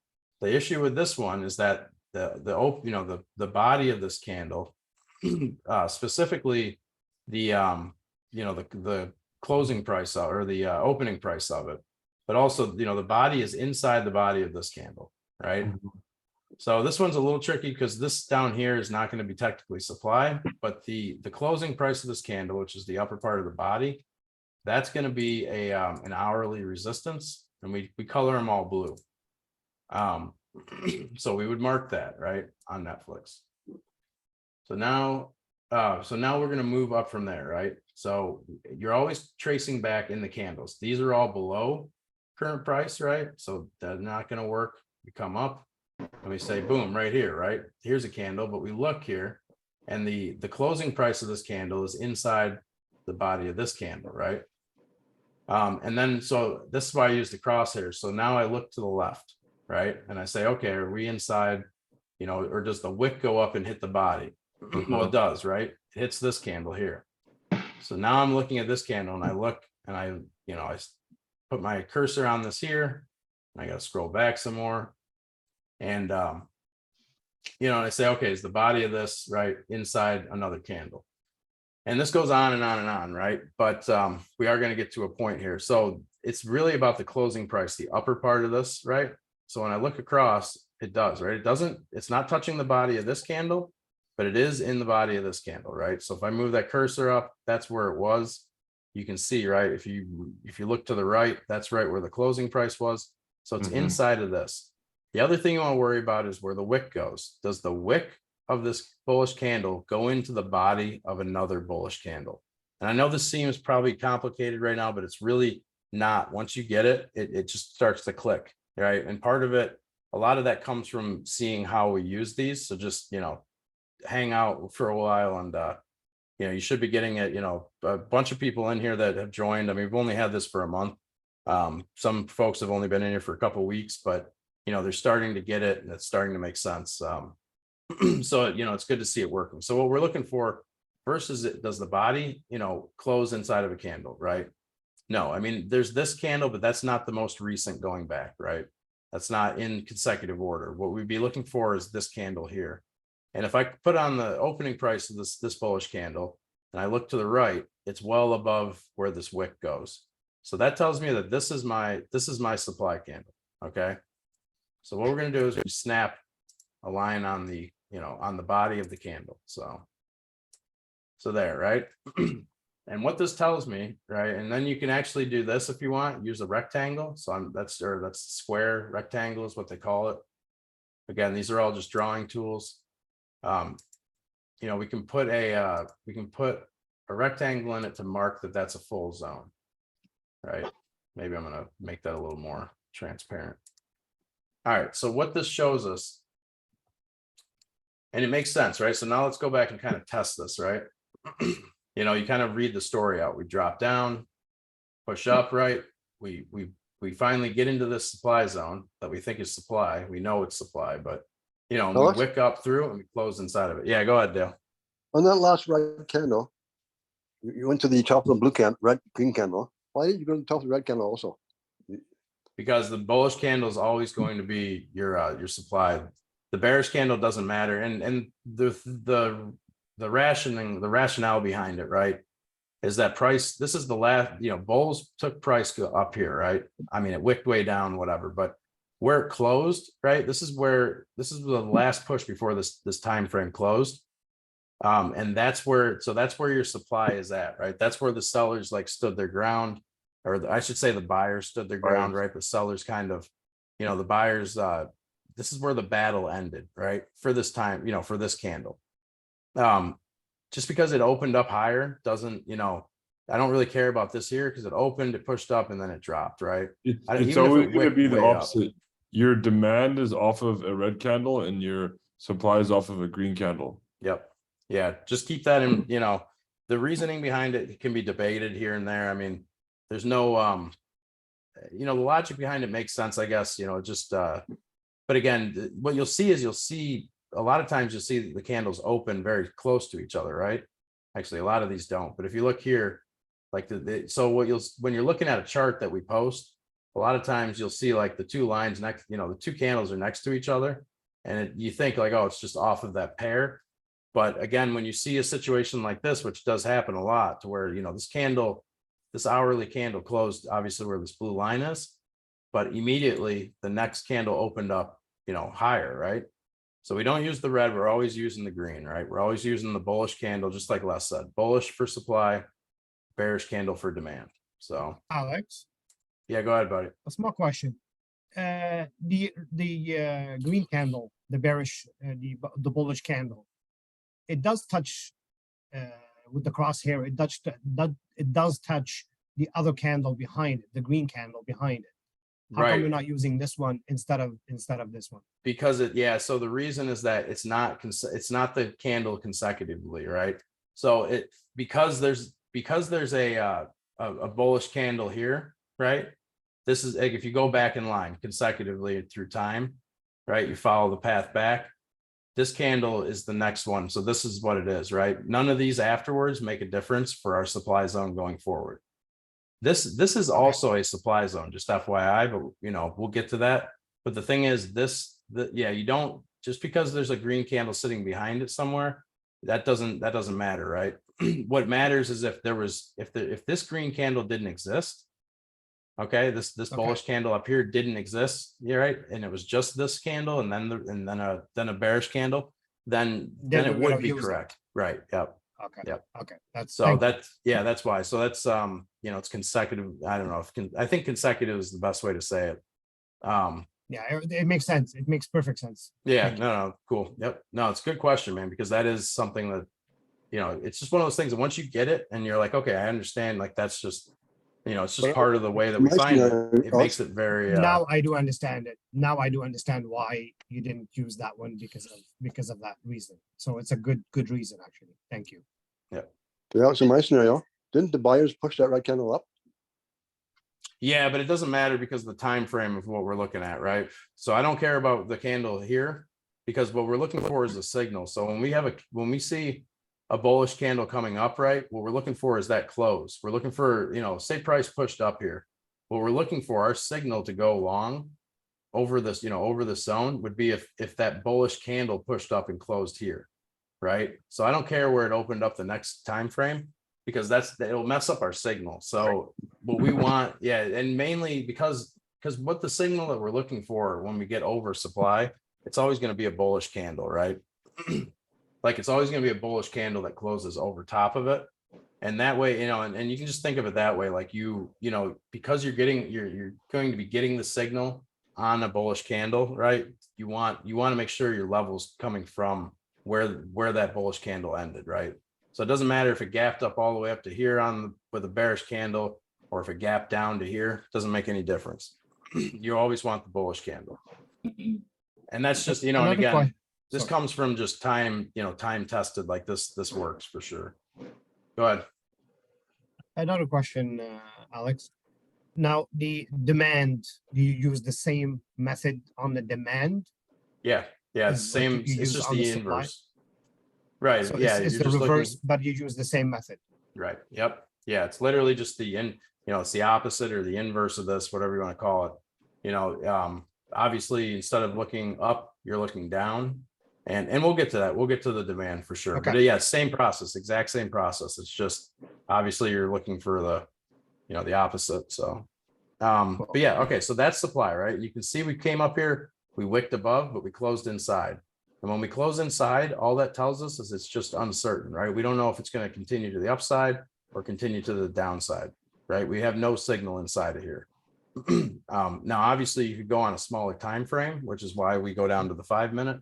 You know, and Phil, who is it's Spidey trades or whatever on Twitter, right? For anybody that's new, but Phil likes using the 2 minutes, you know, the 2 minute supply and demand for scalping. So, you know, and again, it works on any time frame. Obviously, when you get down to like the 1 minute, you know, those change, like those can become invalidated so quickly. That so I tend to stick with the 5 minute, but here with the hourly, like I said, same process. So here we have indecisiveness, right? You know, obviously price dropped down. This is all pre-market shut. You know, we open it and we push up here and look where it goes, right? It basically comes up and it all but tags that, the bottom of that, right? It comes down, this candle opens and it drops down again, pushes up, and we do wick through it. But again, the reason you want to wait for that hourly close, as far as this hourly supply zone goes, is that as soon as we drop down and we close below it, we get this initial push up, right? That's fakes everybody out. Like, oh, look, we're breaking it, we're going long. And what does it do? It slams down. And the reason that, you know, we see this time and time again is because we did not get that hourly close above the resistance level. So when you hear us talk about these zones, right, on a supply zone, the bottom of the zone, which is always going to be the opening price of that bullish candle, right? The opening price is going to be the bottom. That's going to be your actual supply level. And then your resistance is up here. Okay. Your resistance is the top of the zone. On, you know, when we're talking about demand, it's the flip of that, right? The demand is going to be the opening price of that bearish candle, which is going to be the upper part of that zone. And then the support is going to be the bottom. So again, and we see it tested here again as well, right? test, we push up, right? And boom, we slam back down. So this is yeah, go ahead. So traders, is supply where the sellers are sitting? Yes. Yep. Yeah, exactly. That there's sellers here. Now this can flip, right? If we do get a push through it, okay, what you'll see a lot of times is that like you'll see price close, you know, you see the candle close above, right? And what we look for is a retest. So once we get the signal long or short, what we look for is a retest. So you'll see the candle close, and right, price will kind of push up, and then it'll come down and actually test this zone again. And when it tests it, it basically flips. It's like what was once support, or what, you know, it's like what was once resistance is now support. So what was once supply now acts as demand, right?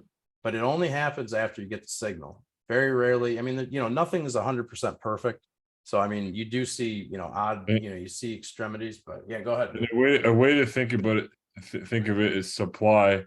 There's a supply of shares being offered to the market, and once that supply, once the sellers are no longer stronger than the buyers at that current level, then that level has been overtaken by the buyers, right? So now it forms a temporary support. Yep. Or So- temporary demand. Yep. Demand. So, The support too. Yeah. yeah, sorry, traders, just bear with No, me. you're okay. Yeah, go ahead. So for me, the way I understood thus far is the resistance area is where the supply is sitting. Well, it's the supply is in all of this, right? And that's why we use the body of this candle. Mhm. Because, you know, you got to think of it almost like, you know, when you opened here, we opened here, and I mean, this candle maybe a little, I mean, this is a, you know, this is a huge wick down, obviously, but we open here, and, you know, it's hard, we'd have to go on a smaller time frame to see exactly what happens. But the thing to think about, I guess, is that this is where the buyers started, right? Okay. Trying to fight, right, in this time frame. This is where the buyers opened up, Obviously this wicked way down, but the buyers were here, right? So sellers started pushing this candle down here. Okay, we pushed up, came and closed, and and the thing is, at the time that this candle's forming, you don't know that this is going to be supply. But once we have this bearish candle that obviously comes slamming back down, that's where that sellers were sitting here waiting, right? So as soon as we open up, that it just gives us, there is supply in all of this. So there's sellers sitting everywhere inside of here. Everywhere. Yep. So that's the thing, you can assume, and you'll start seeing sell orders happen before you actually get to that zone. So there's no certain dollar amount, but like as we push up to this, as we get to like this level, a lot of times you'll see us push up to it and then push back down, and then buyers will come in and we'll finally get up into that zone. I mean, you see it right here, right? We opened here, we dropped, buyers start pushing it up, but as soon as it got close, it didn't actually touch the zone yet, but the sellers were there enough to push it back down. And even when we opened the next candle here, we still got pushed down, right? So there's sellers, like you got to look at it as almost a general region, but we want the specific signal, and and the signal is whether we get a close above or below. So And hey, Nagir, am I saying it right? I think it's Nadir, or Nadir. Anu. So the zone, I think. There she is. Yeah. Correct me if I'm wrong, but the zone is complicated. It seems a bit more complicated because it's not one definite line or number, right? It's a region or an area. Mm-hmm. Is that what's kind of confusing about it, rather than just being like a support and resistance line? No, now it makes more sense.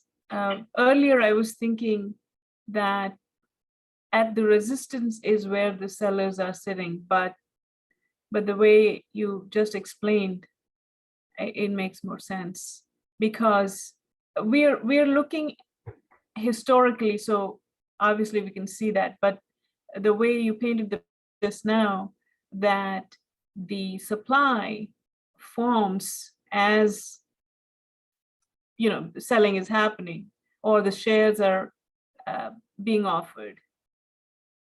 Exactly. Yeah, and you think about it too, like when you look at order flow, you'll see a level where there's a bunch of orders, but it's never an exact amount, right? Like a lot of orders will sit at a certain price level, but you'll see orders, it's always almost like we look at a product called Bookmap. One of the Correct. members, Digi streams it in the I don't know if you know Digi from Twitter or not, but he's one of the, okay. Yeah. So he, I mean, you've been in the space, Digi, but so he puts it down in the voice channel in the Discord. So if you're looking at where all the channels are and you scroll down, the very last channel is called the Trading Pit. So he actually streams that. So when you're looking at Bookmap, right, you'll see orders. Like if you imagine, this, right, it'll kind of come like this, and then it'll peak out, right? Actually, let me do that better. This will be better. Imagine, we're coming up into this, right? So there's going to be sell orders that look kind of like this. There's going to be sell orders, and imagine this being like a volume, right? This isn't perfect, but I mean, you can imagine it's, I can even move this, I think, a little bit. Yeah. So imagine it looks like that, and that, if this was your wall, if this was 0, this would be more than 0, right? So like, it's almost like a volume profile. And so you can look at it like that, and you can see it in the candles, right? We scream up here. You got big green candle here. Next candle, right? The next hour is still a big move, but not quite as big, right? And the reason is that, and then this next candle is much smaller, almost a indecisive candle, right? And it's because you're starting to see these sell orders happen, and people are starting to take profits too, right? So you see a little bit of profit taking. You also see these, people, short sellers starting to sell, and so, you get this little bit of a struggle, and then you push up again, right? You get a pop. This is obviously on an hourly basis. And then as we get close, you get this really tiny candle, right? Because there's more sellers happening here. So it's not always a smooth transition, but it shows you that there were some sellers here. there were some sellers here, and they're kind of mixed in. But the thing is, once you get this last push up to here, the sellers are the strongest up in this zone. You know what I mean? And the reason, and you can't tell that until, you can use Bookmap, of course, and different tools like that. That'll give you a good indication. But again, what these zones allow you to do is know where they're going to be before people even put the orders in. And it's not, we joke, say, hey, it's magic, but it's not really magic, right? It makes sense. Algorithms see these levels, and it has to do with how, it has to do with the open and close, like the way that basically, if you look at what the candle represents, but anyways, I hope that makes sense and doesn't confuse it more. So as you push up, it's not that all orders are sitting at one point. There's always going to be orders dispersed at a few different, at different prices here, but they're concentrated around this zone here. Makes sense. That's actually a great way of explaining it with like that, like pivotal point there. And you see how, even though we pushed up and we got above the close of that, where this hourly supply is formed, the 246 about 43, we got above it, but we closed below it. So on that We wicked above it there. Yeah, we wicked above it and we pull back and we close inside of it. So because we don't close above the close that is made from, look what happens following right after that. We sell off again. Yep. And then we try to come up again at 9 a.m. 9 a.m. You can see. And then we sell again.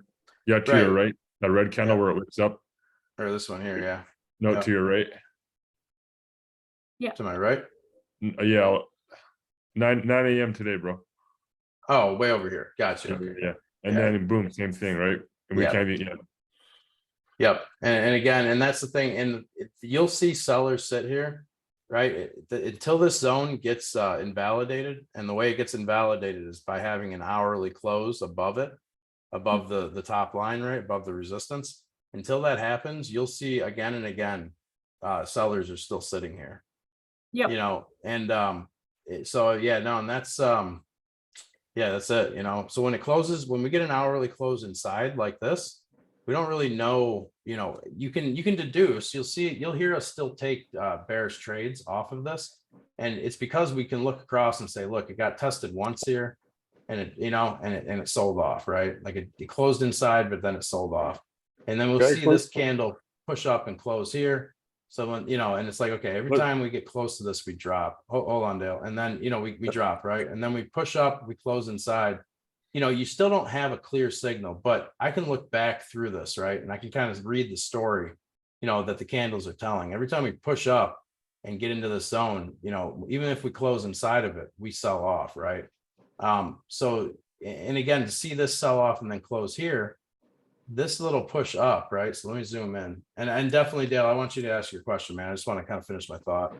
The wick on this bearish candle here, right? After we got that close, right? We came up, we tested it again. Then this candle, this hourly came all the way down, bounced up, closed here.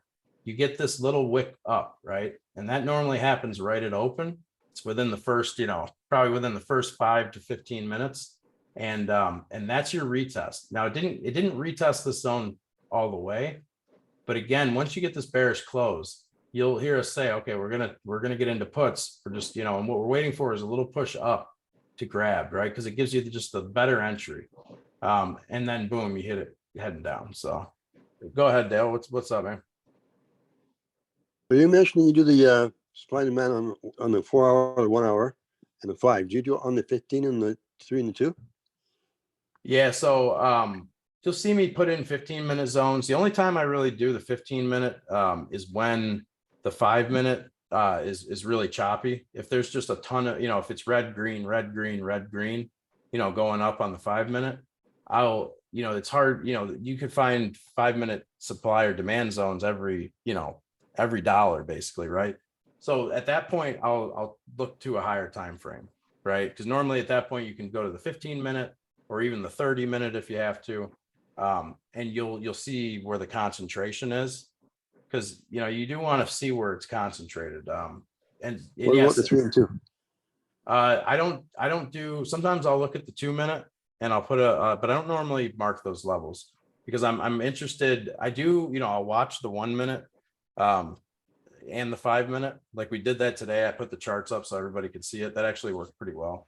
But I want to see, I really like the 5 minute close because it's more, it's better confirmation, I guess. Cause like a 1 minute, you'll see the 1 minute supply and demand zones form. But the thing is they can get like price, even though you'll see like a bearish close, right? Like imagine these are 1 minute candles, right? You'll see this close below it, right? And you'll say, okay, it's bearish. Well, you'll get a bearish move on this candle, but literally the next minute it's right back up and it's invalidated, right? So you'll see the 5 minute candles hold for a little bit longer. Okay, got it. That's great. But I mean, but less, you look at the 1 minute, right? And you still look at like, it depends on what the trade is doing, Yeah. man. If you're at a key level, Dale, and there's really not a lot of data up there, then yeah, jump into the smaller time frame. Like, Let's take a look at. Let's you want to hop to a 5 minute now? yeah, it's fine. Obviously there's this is good for this. Yeah, let's go to a 5 minute. Hey, Alex, quick question on the 1 hour. Are you trying not to take any trades if the price is within that 1 hour zone, supply zone? Yeah, I mean, so we watched the 5 minute intraday, right? But yes, there's going to be 5 minute levels inside of this hourly. So you will see us. I mean, so on SPX where an hour, an hourly supply can be, can still have like $10-15 worth of move in it. At that point, then yeah, you'll see us play the 5 minute, zones. But again, imagine this is a 5 minute, right? Imagine this is the 5 minute, not the hourly. Then yeah, 100%. Like I'm not, I want the signal on the 5 minute before I take a trade, Gotcha. So I Makes don't know if sense. that makes sense or not. But, Yeah, of course. what do I want to do here? I want to put this in I just want to make this another thing real quick. All right. Yeah, and then you want to just stay on Netflix, Les? Yeah. Let's just run through a 5. Yeah. Yeah, we'll hop to the 5 minute for sure.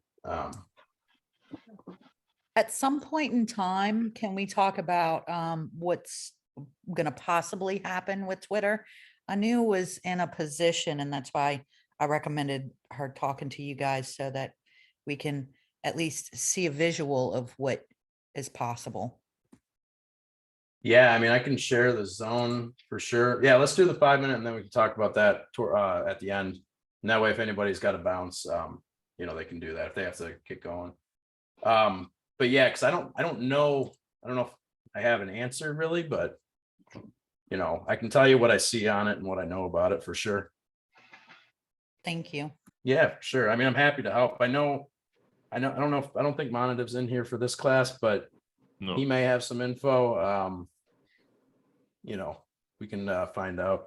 Well, are you in calls or puts on that, by the way, or shares? It's puts. Okay. Yeah, shit.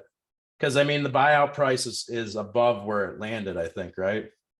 Yes, it's 54. Yeah, I think so. Yeah. That price will probably hover there, but we'll see. You never know what other news will come out, and It was very impulsive trades. What happened was literally at the last minute, like it was 3:59. Like, I don't know what got into me. I said, all right, it ran up so much, let me buy. So that's what happened to me. yeah, it happens for sure. Hopefully it wasn't too big of a No, position, I don't so. play big by any means. No, very small. No, But right. I was interested in knowing what the fate was of that little contract. Yeah, I mean, we'll chat about it. We'll look at the chart and I can give Mhm. you my take on it at least, All right, so I mean, Les, if you want to point shit out, go ahead. I can follow my mouse around, or if you want me to do it, I'm happy to do it too. I don't want to hog the mic. Yeah. 1 second. So I would take let's just look. Yeah, so I still have that 1 hour zone up. But right away, first thing what I noticed is that 5-minute supply at the top there off that 925 candle. Yeah, and let's do demand too, so that Yeah. people can kind of see how we do it, just because I know, I mean, it's the same process, but obviously, I know it gets a little confusing. So I'll turn this to pink. And same process, right? Like we zoom back. You know, is it hitting anything? And it's the top. So it is hitting something here. It's hitting this guy here, right? The body of this. But because there's a couple things that I would say about this, right? The reason I would still keep. Yeah, so couple things, I guess, right? Well, two things. So one is that when you see a big ass candle like this, I don't know if you guys can tell. I don't want to lose the. Yeah, let me close this down. All right, so what we're looking at here is this. Can I squeeze it in here? Yeah. Is And this big ass candle here, right? See how big this is, right? The thing is that, so you go to this candle and actually, if you guys see a candle like this, right, and it's huge, say that, you know, this is the big supply zone, right? The thing is, and it's actually not right here. But you would still, like, I would still, you know, I'd mark the top of this, right? And then I would still grab the levels over here. But do you see what I'm saying, Les, as far as if we go up here and we look to the left, right, we end up with this candle right here. And that's our supply. So does that make sense? No, I see what you're saying, but that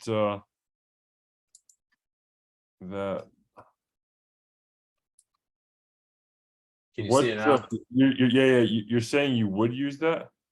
No, I'm saying, like, if this candle that we just hit wasn't behind this, right? If this candle wasn't here, okay, and we were looking at this right here, right? This, because, like, I would still mark this top, right, as the 5-minute resistance, but because this, you know, this is such a big candle, I would still mark the level of this little zone. I guess it doesn't matter. I was starting to say that, and then I realized to the left. Would you be using that 1055, the one with hardly any body? Which one's that? Over here, or you mean here? Yeah, that one in the middle at the top. No, it'd be the 1050, I think. Is that the wait, the 1050, you'd just be using the top of it. Yeah, no, I would grab the bottom too, the body of it here, down here. It doesn't even really matter, dude, because I don't want to confuse the shit out of people. But yeah, I would grab this too, but I would also have, I guess, I would mark out this little candle here, right? If this was the whole thing, if it was really just, I might as well take a look at it. Yeah, that makes We got sense, into because it. if you look at it, we never push through the top of that, so it never invalidates. Yeah, you mean over here, right? Yeah, this. Yeah, we this never makes- close to the top of it, so it would stay intact. Exactly. Yeah, so that's where this shit really makes a difference. It's hold on, that line was off, but Yeah, so I still have the 1 hour up as well, and that's inside of that 1 hour. yes, And yeah. Nice. Yeah, it makes sense. Go ahead, keep going. yeah. So now looking at demand, what I see is if you go to October 3rd on at 10:15, we have a 5-minute demand there of that red candle, Yes. Yep. and we wick down through it, and we don't stay there long. We come back up, and then that's where we push back up from. Yeah, and the reason, again, we see this, right, as because we know, and again, once you snap that line there, you can scroll back and take a look, right? And the thing is, what's behind us as far as the body of a candle? There's nothing, right? It goes to here, and we're not going to have anything below. Now that this price has dropped down below, there's nothing. Again, because we're following consecutively, right? Which we know because we're looking to the left. We have a wick that touches the body of that candle here. Because on a demand zone, remember on a supply, or actually, did someone have a question about the supply? I thought I heard someone say something. No. No. Okay. All right. But yeah, if you put the top on that demand as well, Yeah, for sure. And it's just, and again, you know how we were looking for how the top, the top, we were looking at on supply zones, we're looking to see if the top of the body, right, is inside of another body, right? Or if it wicks up, you know, and the wick is inside of another body, you're doing the opposite on demand, right? So you're looking below, right? So do we have a, you know, does this wick go into the body of another candle, another bearish candle? And it doesn't, you know, until we, you know, we hit candles here, but it doesn't, even though it doesn't matter, right? So now we know that these red candles are lower. So this is our demand. So Yeah. anyways, yeah. Hey, Alex, are you using Hikinashi candles? No, I'm not, dude. And they, I mean, listen, I have no problem people trading with them, but what you want to do, what we recommend, because Les used to use them, right? And Yeah, successfully. I don't really use them anymore, but they are sweet, and I'll switch to them sometimes. But they haven't been a staple in my trading. But the trend, it's nice because you know, if you look at, like, if you just switch to them right now, you see from like where we come up to that 5 minute, there, see how it's all red? Like, go to where we come up to that 5 minute right there, to your right, wait, to your right. Where we come up to sorry. the 5 minute zone. The Oh, 5 minute. up here. Yeah. So yeah, now switch back to the regular candles, just so they can see the difference. What section are you looking at? Just all Yeah, I'm this looking red at that down? downward trend. See how it's Okay, just okay. straight red? Yes. And then in there you have some, like, you know, some green action going on. Now go back.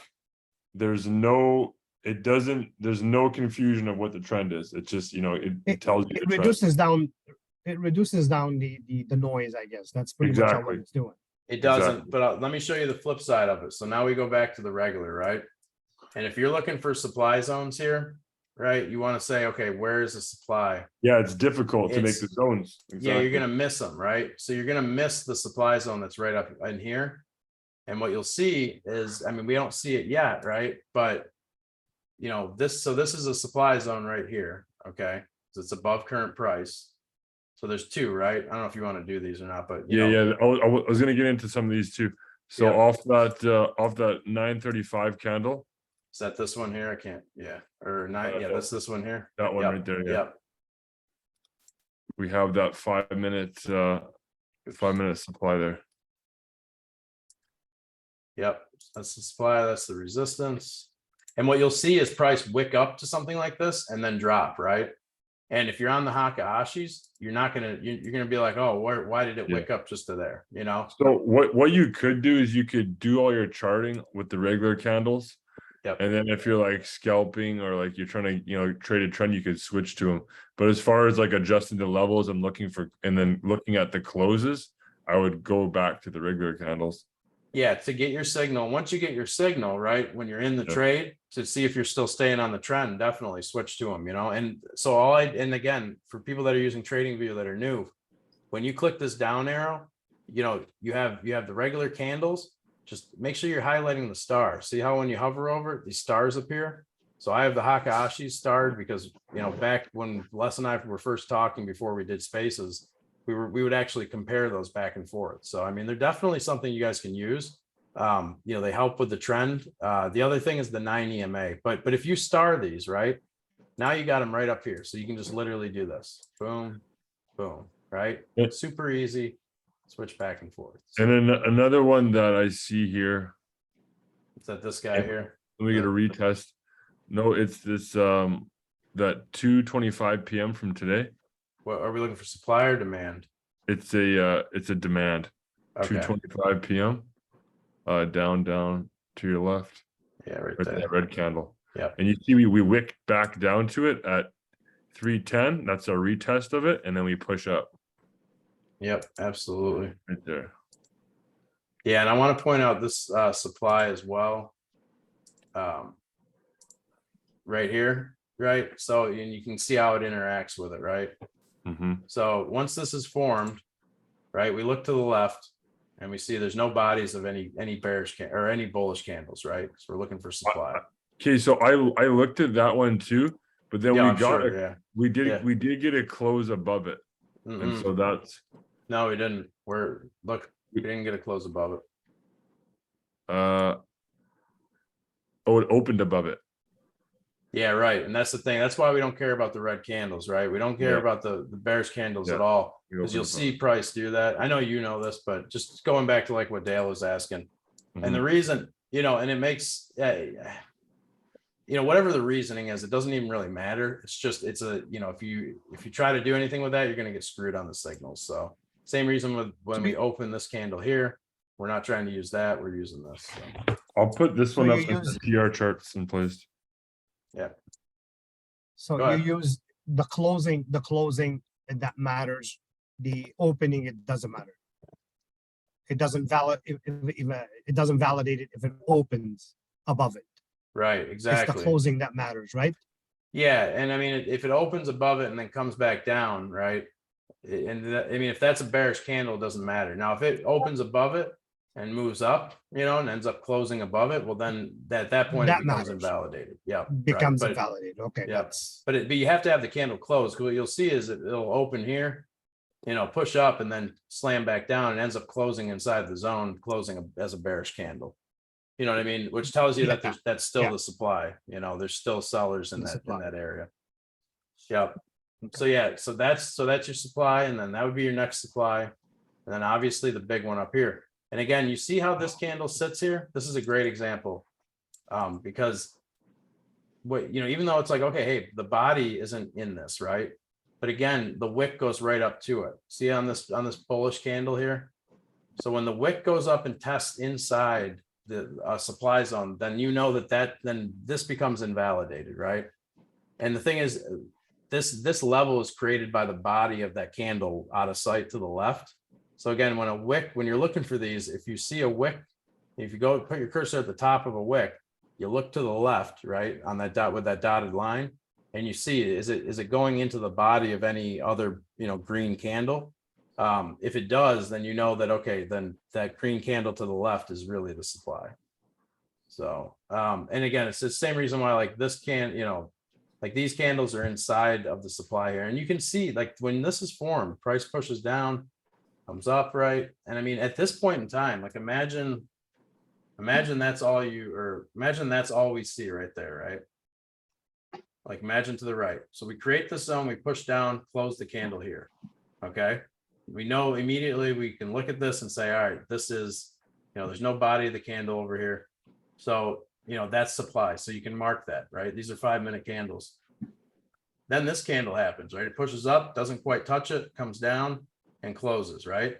Well, guess what? That's also a 5-minute supply. Now that's a tiny little candle. So what do? I snap it just on one side or the other. You know, I really, at that point, it's so small, you're talking 4 cents. You know, a lot of times I'll put it on the top, right? Just because I want to know where the resistance is. But again, so now it's like, okay, this is supply, right? This is a supply zone. So, you know, you could say this is the resistance, whatever the case. It's very, very small, right? You guys can see that, hopefully. I guess if you blow it up big, you could put both 2 lines on it, just for shits and giggles, right? So now price comes down, bounces here, and look where it bounces off of, by the way. Right? See where we bounced right here? Look to the left. What did we bounce off of? We bounced off this bearish candle here, which doesn't wick down into another one. The next bearish candle isn't until it's way down here. So that tells me that this is a demand, right? And this is what you do in real time. And you'd already know that this is demand before we got up to here. So if you took a short here, right, for some reason, you know, I don't know why you would right here, but let's say you did, your target, right, comes down and you land right here in demand. So this is 5-minute demand here until it becomes invalidated and it holds. So like that's how you'll see this time and time again. You know, this is you know, 5-minute demand. It's not the main demand. You know, it's probably not the most powerful demand, but in the intraday makes a big difference, right? Because you come down and you bounce here. What time is that candle? 11:05. 11:05. It may have been invalidated further. I'm just, you know, because I'm hiding the candles. So we know we have this supply here at this point, right? This little supply. We know we have the supply up here. But again, we kind of got to notice, you got to notice these small candles. Yeah. And it plays out, right? So as we push up, look what happens, right? You wick above that, but close below, right? Next candle, bearish. Next candle after that comes right back down, tests this demand again, right? Wicks up, closes right there. Next candle, boom, right? Pushes right up, wicks through, still closes underneath this little supply zone that could, I guess, you know. And what do? We just bounce back and forth, right? So I mean, again, this is a $2 range or $1.50 range. You know, I'm not saying don't take these trades necessarily, but again, this is a $1.50 range. And when you're, I mean, with shares or contracts, you know, depending on how many shares you buy, I guess. But the thing is, you could make money from these, right? So here we come down, we don't actually even touch it, but you know, there's buyers sitting here. You know, next candle, what do? We test the demand again, boom, and end up closing as a bullish candle. Next candle tries to test it again. We come up higher. Let's see here. Boom, it's holding as demand, holding. We haven't gotten a close below it. That right there. Okay, when we see this candle push down and close below this 238.02, at this point, this zone becomes invalid. So you guys see that? Hopefully you guys can see that, right? This candle right here. Once we, you know, that bearish candle, once we push down and we close below the support level on, you know, when we're talking about demand, that invalidates it. So immediately, you know, I would end up, you know, I'd probably get rid of this, you know, pretty quickly, I guess. The only thing to keep in mind is that, so this is a good example. I guess I shouldn't have closed that. So, all right. So now, right, we come through, now we close, we got a 5-minute close below it, right? Then we test it again. You see how that wick comes right up there, just above the top here, right? Trying not to hover over it, but, and then it wicks right back down, because at this point, you know, it's broken below this demand. So you get this, that's the initial signal. And that would be your entry if you're going to short it, right? If you wanted to short this down, you got the close below demand. This retest here where it pushes back up and tests this zone, this would be your first entry right here. Now, if you got scared of this, said, hey, maybe it's going to push back up, maybe it's a fake out, because that does happen, right? And then, okay, so now it comes down and it closes here. You get one more test before it drops. This candle opens, it comes up. I'm trying not to cover it, but you guys can see that hopefully, right? Like if you're looking at this candle right here, you know, once this candle closed again down here, that's your second rejection. You get one more chance, right? So we actually got 2 retests, and you see how it pushes, like it closes here, price opens here, you get the little tiniest wick. I don't know if y'all can see that. You see that wick right there? Hopefully on this candle, right? You open here, you push up to here, and then boom, all the way down, right? So that's a clear signal of how to use these. It doesn't, you know, the rejection or the bounce, both, you can use both, right? So it just gives you an understanding, you know, and again, we push down. Now, why did we bounce here?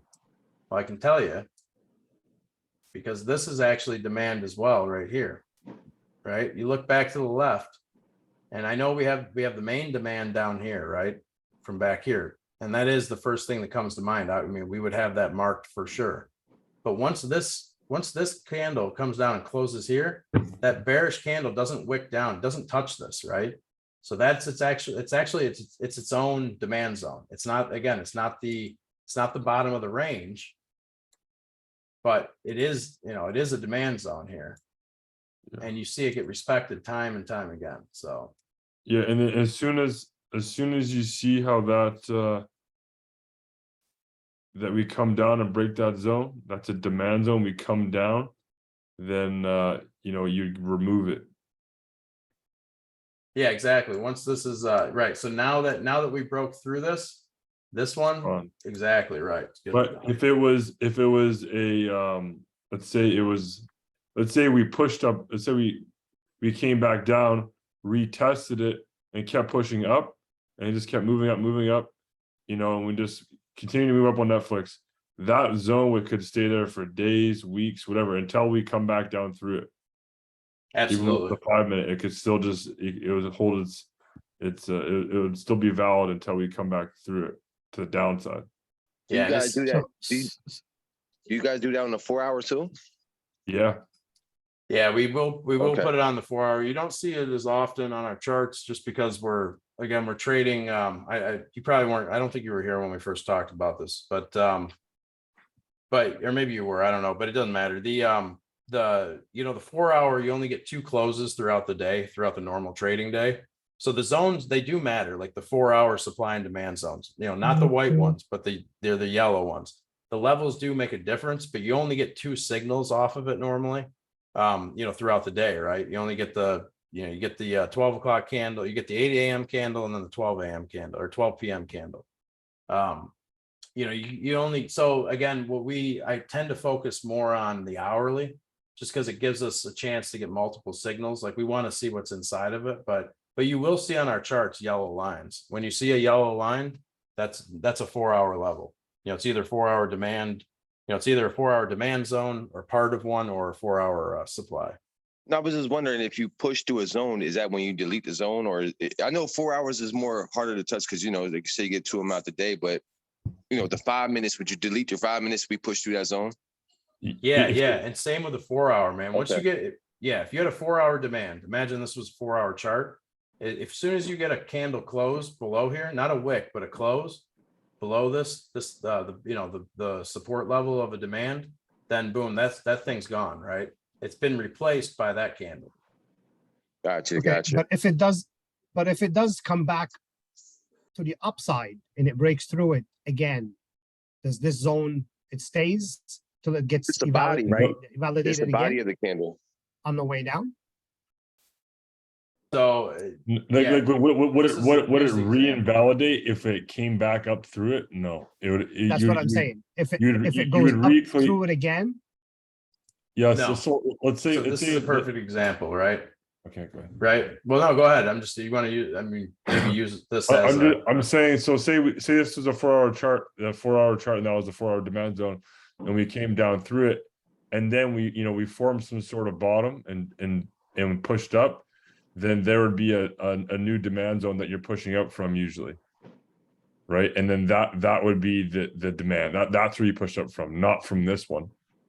Yeah, okay, exactly. so that zone stays then you won't remove that zone because it has to be validated again, right? No, if you're talking about this zone, Eli, that I just put back up there. No, he's referring to the hypothetical one that was created if we came down and then created a new No, the demand one we zone and pushed up from that. the one we had before you came down, you broke through it, right? And you Yes, and you so- remove it because you said we already broke through it. It's Yeah, so- invalidated. Yeah, That's because we cool. closed the Below candle. We closed the candle below it because we're talking about demand. Yeah. Now the Yeah. only thing, So keep in if mind, it does go back up again, sorry, go ahead. yeah, well, so the only thing you see, then you'll see us keep zones for if it hasn't been retested, right? Because once this demand zone is broken, what you'll see, and on the 5 minutes, it is valid, but again, the 5 minutes move, you'll see this more on the bigger time frames. Once it's broken, you get this test, right? And you get a drop. So that's a retest that we talk about, right? But that's like the immediate retest. What you'll see is that after it goes down, if it comes back up, the first time it tests it, right, from the opposite direction, because again, this is a demand zone, right? So we're not talking about supply. This is a demand zone. But when you test it that first time, sometimes on the bigger time frames, you'll see that act in the opposite manner. But the thing is, that's only for one. That's really only for one time, right? And a lot of times it doesn't even. It's not a definite. So that's the only reason you'll see us keep like an hourly or a 4, really like the daily zone. What we dealt with today on the charts, right? Like we pushed back into the old daily demand on SPX, right? On the SPX futures on Oanda, right? That big gray zone that we were inside of all day today, and it was huge, right? We have multiple regular zones, whole bunch of shit inside, but that big gray zone that we went right up to the top of, that was the old demand, right? And today was the first day that we actually came back after dropping below it and tested it again. And the fact that we didn't break through the top of that tells me that, like, it makes me, think that we're probably going to drop, there's actually a decent probability that we'll open up lower tomorrow, or that we'll see some downside. So, and that's because it comes, like, you'll see that retest of it. Now, but again, it doesn't mean that this turns into a supply zone or that it's going to be demand once we get back over it. Once you get that 5 minute close below this thing, again, you might leave it on just to see if it retests and holds this level. But again, you don't even really have to, because look what's inside of it. This bullish candle here would be a supply zone. You know what I mean? This turns into a supply zone now that we've gotten down below it. So yeah, this zone here would disappear as soon as we got this 5 minute close below it, right? you can get rid of it. I mean, you may not want to get rid of it immediately because you're looking for the retest. You know, you're looking now that you close below it, you're looking for a retest. And but once you're done taking trades off of it, like once you've gotten your entry here and price pushed down, you know, you get out because here's 5-minute demand. You know, you got your quick scalp, then yeah, at the end of the day, like these things will do, like I get rid of them, you know? So, Yeah, the 5-minute I remove off the chart too, but that's just same, wanted but to it's know. the same on any time frame. If that was a 4, it's so on the 4-hour charts, the same thing, right? Once you get a 4-hour close, you know, below a 4-hour demand zone. So once you get a 4-hour candle that actually closes below it, and then it's invalidated, right? The only thing is you may want to leave it up on your chart just in case, you know, a day or two later, price pushes back up to that level. Because that first time it gets retested, right? It'll you know, it can act as that demand zone can act as resistance. So, Okay, but thank the you. thing is, but then you're deleting it still, right? You know what I mean? Like after that, you're done, you delete it. And a lot of times, you know, about half the time we'll see it won't even act as resistance. It'll just, you know, price will go right back up through it because it's already been, you know, and it's because it's a demand zone, right? So once, you know, it means there's buyers sitting there, right? So buyers were sitting here, sitting here, sitting here, sitting. And as soon as we close this candle, look at what happened. We dropped fast. And that's because there's no more buyers here anymore. So hopefully that makes sense, right? Like there's, if this zone, if validated. you Yeah, imagine no, this was here, yeah, once it's done, right? That means all the buyers are eaten up and boom, we got the big push down. So, validated. yep. Yeah. Another question, Alex, do you chart on the extended hour or just regular hours? I always I chart, yeah, any data, extended hours for sure. And that's why I Extended chart hours, sure. the SPX 500 USD, which is the Oanda futures, because it has all the extra data. Yeah, and also I know we added that extra data to yours, Eli. So make sure, Yeah, if you look in the bottom right corner, it says ETH. yeah, I have it, pretty- and I chart on the ETH, like on the extended hours. Yeah, But when I perfect. flip it to a regular hours, makes a difference. You can see the difference between Yeah. the two So just make sure you're on ETH. on ETH. Yeah. And guys, I just want to point this out before I delete it, right? This supply zone, this little tiny doji that we put the 2 lines in, right? It held. We came up, we tested it again, it held. As soon as we got this push up, which we already had this supply zone as well, but you know, if we have these 2 lines on, as soon as this bullish candle pushed up and closed up here, we get rid of it, right? Now you could say, hey, why do I get rid of it? We tested it again. And yeah, we did come down and hold it right here, but this is after hours. This is really strange data, but it doesn't matter. Sometimes there's coincidences on it, but I always get rid of it at that point. So once this candle closed above it, that thing's gone. So just wanted to point that out. So that's what it would look like. This is a, like what we have right here is a proper, like this is valid going into tomorrow. Does that make sense, you guys? Yes, sir. Cool, man. Yep. Yep. So this is valid going into tomorrow. These zones, I can post the chart, of course, too. And I'm Sure, gonna save please. them as the 5-minute. So pretty much you make them as you go, right? Yeah. Yeah. Like if it's a bull market, you step your way up, and if it's like we're going to the bear market, you kind of step your way down, but keep the levels, you know, it's pretty much the same. Well, Yeah. they're so once they're invalidated, you're looking for the next supply zone up, right? So like that's the thing. You can find more supply zones. And up here, you know? while the market's open, you're only getting 2 4-hour candles in a day, right? During Yeah, market, yeah, but right, yeah. on the 5-minute, you get so much data. If there's a range, unless the market just like totally going in one direction, you're probably gonna have your whatever 5-minute level you make. If there's like a range, it's gonna invalidate it at some point throughout the Do day. you guys use the Yep. 21 EMA? Anybody? I use the 9. Yeah, I mean I have the 9. I 9. don't use the 21. I used to use the 21. The Yeah. 9's just been on point, I find. Yeah, I use the 9 and the 200, but I've known a lot of people use the 21 and they say it works, but I've never tried it. Yeah, so you that's could what I was find asking. like you can find a reason for all of them. You know, there's people that like, Is that not? Can Is it you not? Go ahead. Can you talk about the 9 EMA for newbies like us? I mean, I may not be on this call, but That's what I was going to say. I was wondering about the 9 AMA. Why is this so powerful? Is this because of intraday trading? Yeah, let's go to let's get off this chart and we're gonna go to SPX and I'll show you today because it's a perfect example. I did post this chart in the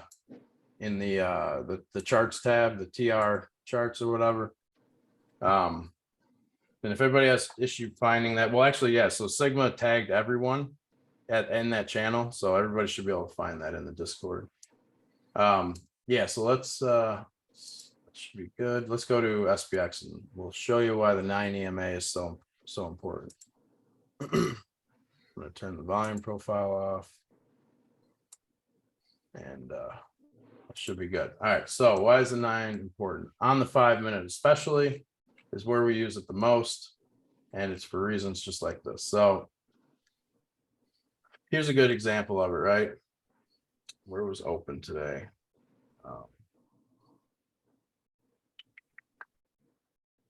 Yeah.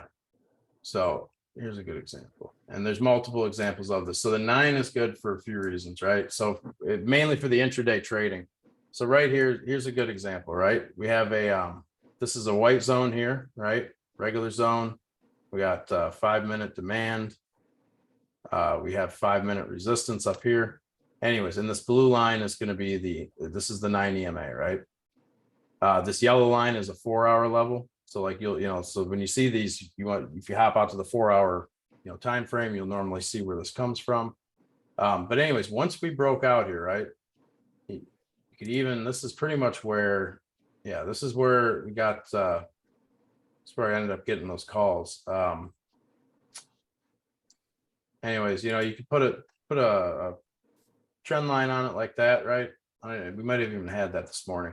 Anyways, we break through, right? You get into contracts, you get into calls here, right? You wait for this, maybe you wait for it to break out of the zone. I think that's what I did this morning. Once it got above the zone, it was on. And again, so what we're watching with the 9 minute or the 9 minute, the 9 EMA is it's like, I'll stay, this trade, we know this is trending up hard until it comes down and breaks through it, right? And even here, you get that last push up because this, again, this candle closed here, this dips down below it and then pushes up, right? So we haven't gotten a closing candle underneath the 9 EMA, right? Until you get over to here. So what you can do is you can use it as a trend. Now, I'm not saying hold contracts all the way through all of this, right? You want to be taking profits on them, especially the 0 DTs. But what you can see is if you have this 9 EMA down, you can see how it as we start to kind of maybe move sideways, you see how it gets closer and closer to it. It tells you that the trend is slowing down, right? And you're going to see that change in the premium as well. You can see it right here, right? We broke out of this consolidation, this flag. This was what 1 p.m. And I'm sorry, this wasn't today. Fuck. Anyways, this is yesterday, but it doesn't matter. Same idea, right? Once we break out of this flag consolidation, or whatever you want to call it, what we use is the zones, right? So we broke up through this zone, all right? And a lot of times you'll see us take a trade here, but really what you're looking for is a 5 minute close above this level. So the pink level there, once you get a 5 minute close above, you wait for the retest to come down. Now it didn't come all the way down and test the zone here. And actually, I think yesterday I didn't even take a lot of these bull trades. But anyways, you could have gotten in off this red candle. You could have gotten in when it broke through the zone again. You just know that the more confirmation you have, the better off you are, right? So, but once it did, let's say you took your entry here, now you push up and it's like, okay, now we're hitting this this big gray zone. And again, this gray zone is the old daily demand that we'd just broken through last week. So we hold underneath it, right? So it's like, do I tag out or are we going to go higher? Well, you use the 9 EMA, right? It's like, okay, have we closed underneath the 9 EMA? No, we haven't. We test the 9 EMA and boom, it's right there. Okay. And there is a 5 minute demand right here. This bearish candle is a 5 minute demand, which we didn't actually touch all the way. But if you look, and let me blow this up, maybe it'll help. But if you look, right, we came right down and touched that 9 EMA perfectly. Came up, closed here, opened right here and shot up. And what it does is it keeps you in the trade, right? It allows you to kind of know that, okay, it's not a guarantee, right? We could have easily, opened here and dropped. But the thing is, as long as you don't really have a lot of reason to tag out until you get like a candle that actually closes or dramatically goes through it, right? And you can see we got a whole nother trade here. I mean, this was you could have entered here and run it up once you got above this 5-minute resistance here. So Hey trader, right So there where pretty- you was just at, the gap between the 9 EMA and that green candle, would you look at that as like a good position? Like it's going good in the trend? Like the farther the EMA is from the candle, is that a good thing or is that a bad thing?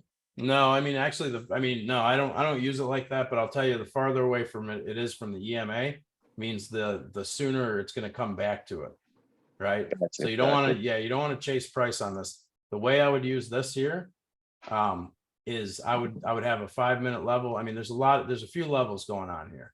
There's an hourly supply right here. That's this blue line with this blue line. It's hard to see on the 5-minute.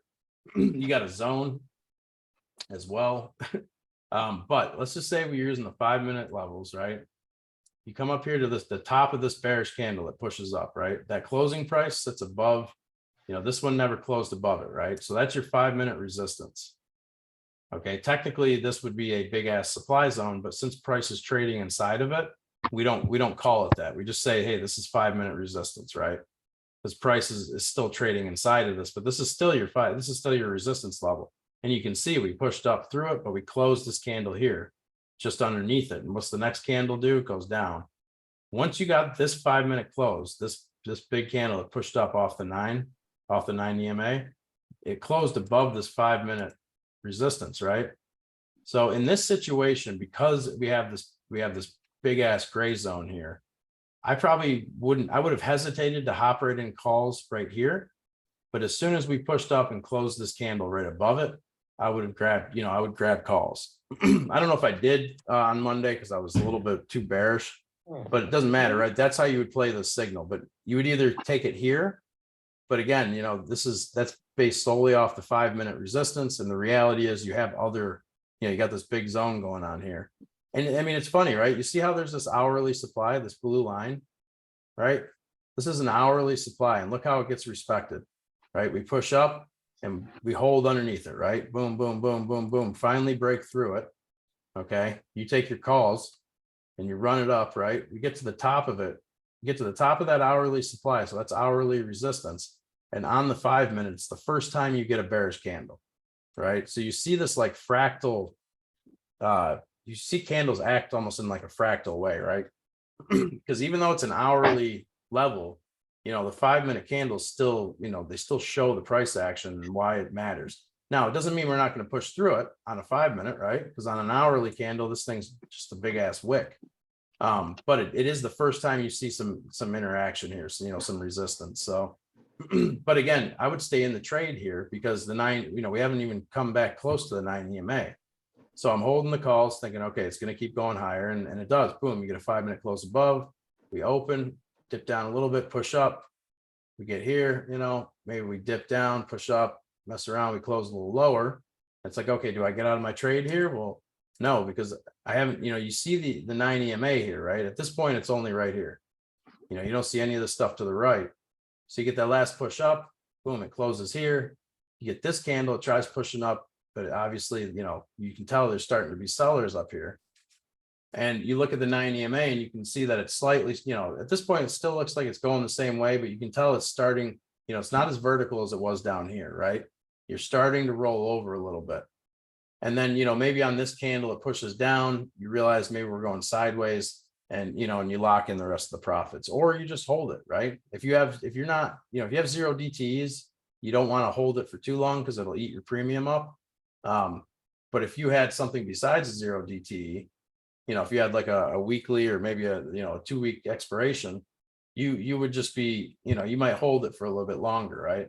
Now, once we closed underneath it, right, we popped up, we came back down underneath it again. You see how flat it's getting? It just gives you an indication of the short-term trend. It's really the shape of it, right? It's the shape that you want. And if you come down and touch it, But the farther your candles are away from it, the more safer you are on your trade pretty much. And the closer it tightens up is when you might want to look to get out. if I'm Yeah, correct. you just know that, right? That it means your trend. Yeah, because I mean, it only stays away from the 9 EMA for so long. I'll And go to, let me show my you end- today. Yeah, go Throw ahead. the Hakanashis on. From See, that's what I trade with, and that's what I would look for, that trend reversal. Throw the Hakanashis on. You'll see that I bet with the Okay. Hakanashis, the green candles will be on top of it and the red candles will be below it. I bet. I don't even know if that's the So- right spot though. Hold on, because it just jumped my shit all over the place. Just hang tough. Is you want. that where? That's not where Yeah, no we're problem. at though. Hold on a second. Right? Wasn't it? Or it was right here, right? So what's that date? October 3rd, 140. Okay. Yeah, I'll zoom in again. I can't see lost the it. email though. Okay. No, hold on. I lost where we were at. 'Cause it fucking you change candles and it like Yeah, screws the so whole just chart up. look where that the 3656 spot 8 is, where it hits that, where we first to your left and down a bit. Yeah, there. That's where so there we break above it, and look, we stay on top of it the whole ride basically. Yeah. Right. Yeah, absolutely. Yes. Yep. so, So, from my and understanding, Hakashi's look Sorry. good here, right? You just can't find zones from it very well. Well, That's that's the what biggest issue.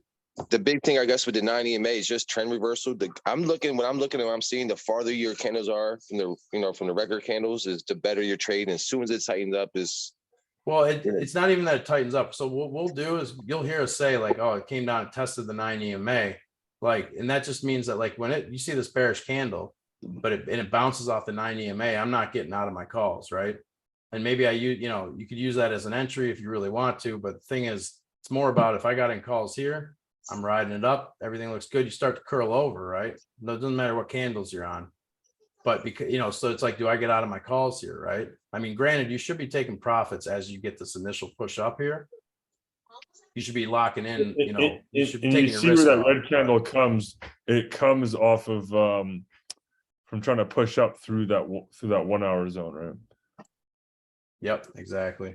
Hey, yeah. my But on the son, other candle, my son's waking up, so I'm gonna. Yeah. Do you want to, or if you want to fire off a question or two?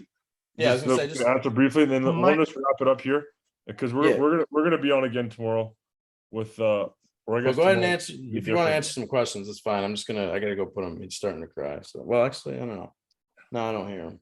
actually, guys, I gotta go to work tomorrow, man. I appreciate you guys' space and time, man. I No, really no, do. yeah, I this is learned a lot, fine, bro. man. My kid wakes up every now and then, dude. It's been Brother, although we've been I on had for 3 of them. Trust a me. minute. Yeah, no, he's We were on for 3 hours. he's actually slept longer than normal. Normally, it's like we start a class at 9. He wakes up at 10. Wakes up at fucking 10:30, and it's like, all right, yeah. So these Hakashis are fine, but the thing is, when you're looking for your zones, look for your zones like this, right? And I hate that it does that. That drives me nuts. Look for your zones here, right? And it does, right? You get these red candles, and that's, I guess, the thing. I mean, this still with these regular candles look great on the 9 EMA. Let me Well, I just was show just you bringing- guys this real quick, because I this was was saying today. when you guys had that, when you had that right there, it was just the farther that the DMA was, the 9 EMA, and the candle was a better indication. When it tightens up, it's like when you gotta look for the exit or the entry. Yeah, I mean, it's more about an exit really. So I mean, we dealt with it here. What time is this? 1 p.m. So there were a couple trades where it came down and it bounced off. Was it here maybe? No, it's 4:05. That ain't it. I don't know. There was a couple times where it wicked off of the, and of course it does it in real time too. So maybe these candles don't represent it. But yeah, mainly the way I use it personally, and Les may have a better way of saying this, but the thing is once you get this breakout here, right? Like if you're watching this, you get back into the zone, grab calls, run it up, right? Like I'm not, the thing is I'm getting out of a trade, Mills, right? Because we're coming up to the top of the zone. I'm going to be like 90%, 95% out of my trades, out of my contracts by the time I hit here, because I know, especially with 0 DTEs, but even the weeklies though, even if you have like Friday's expiration, when you push up here, if it rejects, right, by the time to get back to that same premium price, you got to have it come all the way up out of here, and that was that happened even, you know, especially with zero DTs, and it's just because of IV and theta. Your IV crush, you know, happens pretty quickly, especially with the shorter expiration contract. So I wouldn't necessarily hold it till it got back to the 9 EMA, unless you had, you know, maybe it was early in the morning.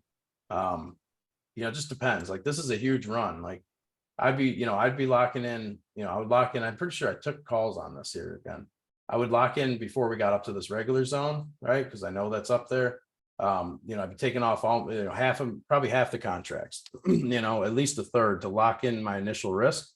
And then say, okay, we pulled back, but we didn't touch the 9 EMA. We didn't drop too hard. Get the second push up. And once we break through the zone, I know that we're getting to the top of this thing, and I'd be out. You know, I might leave a couple runners on. I mean, I always leave a couple runners.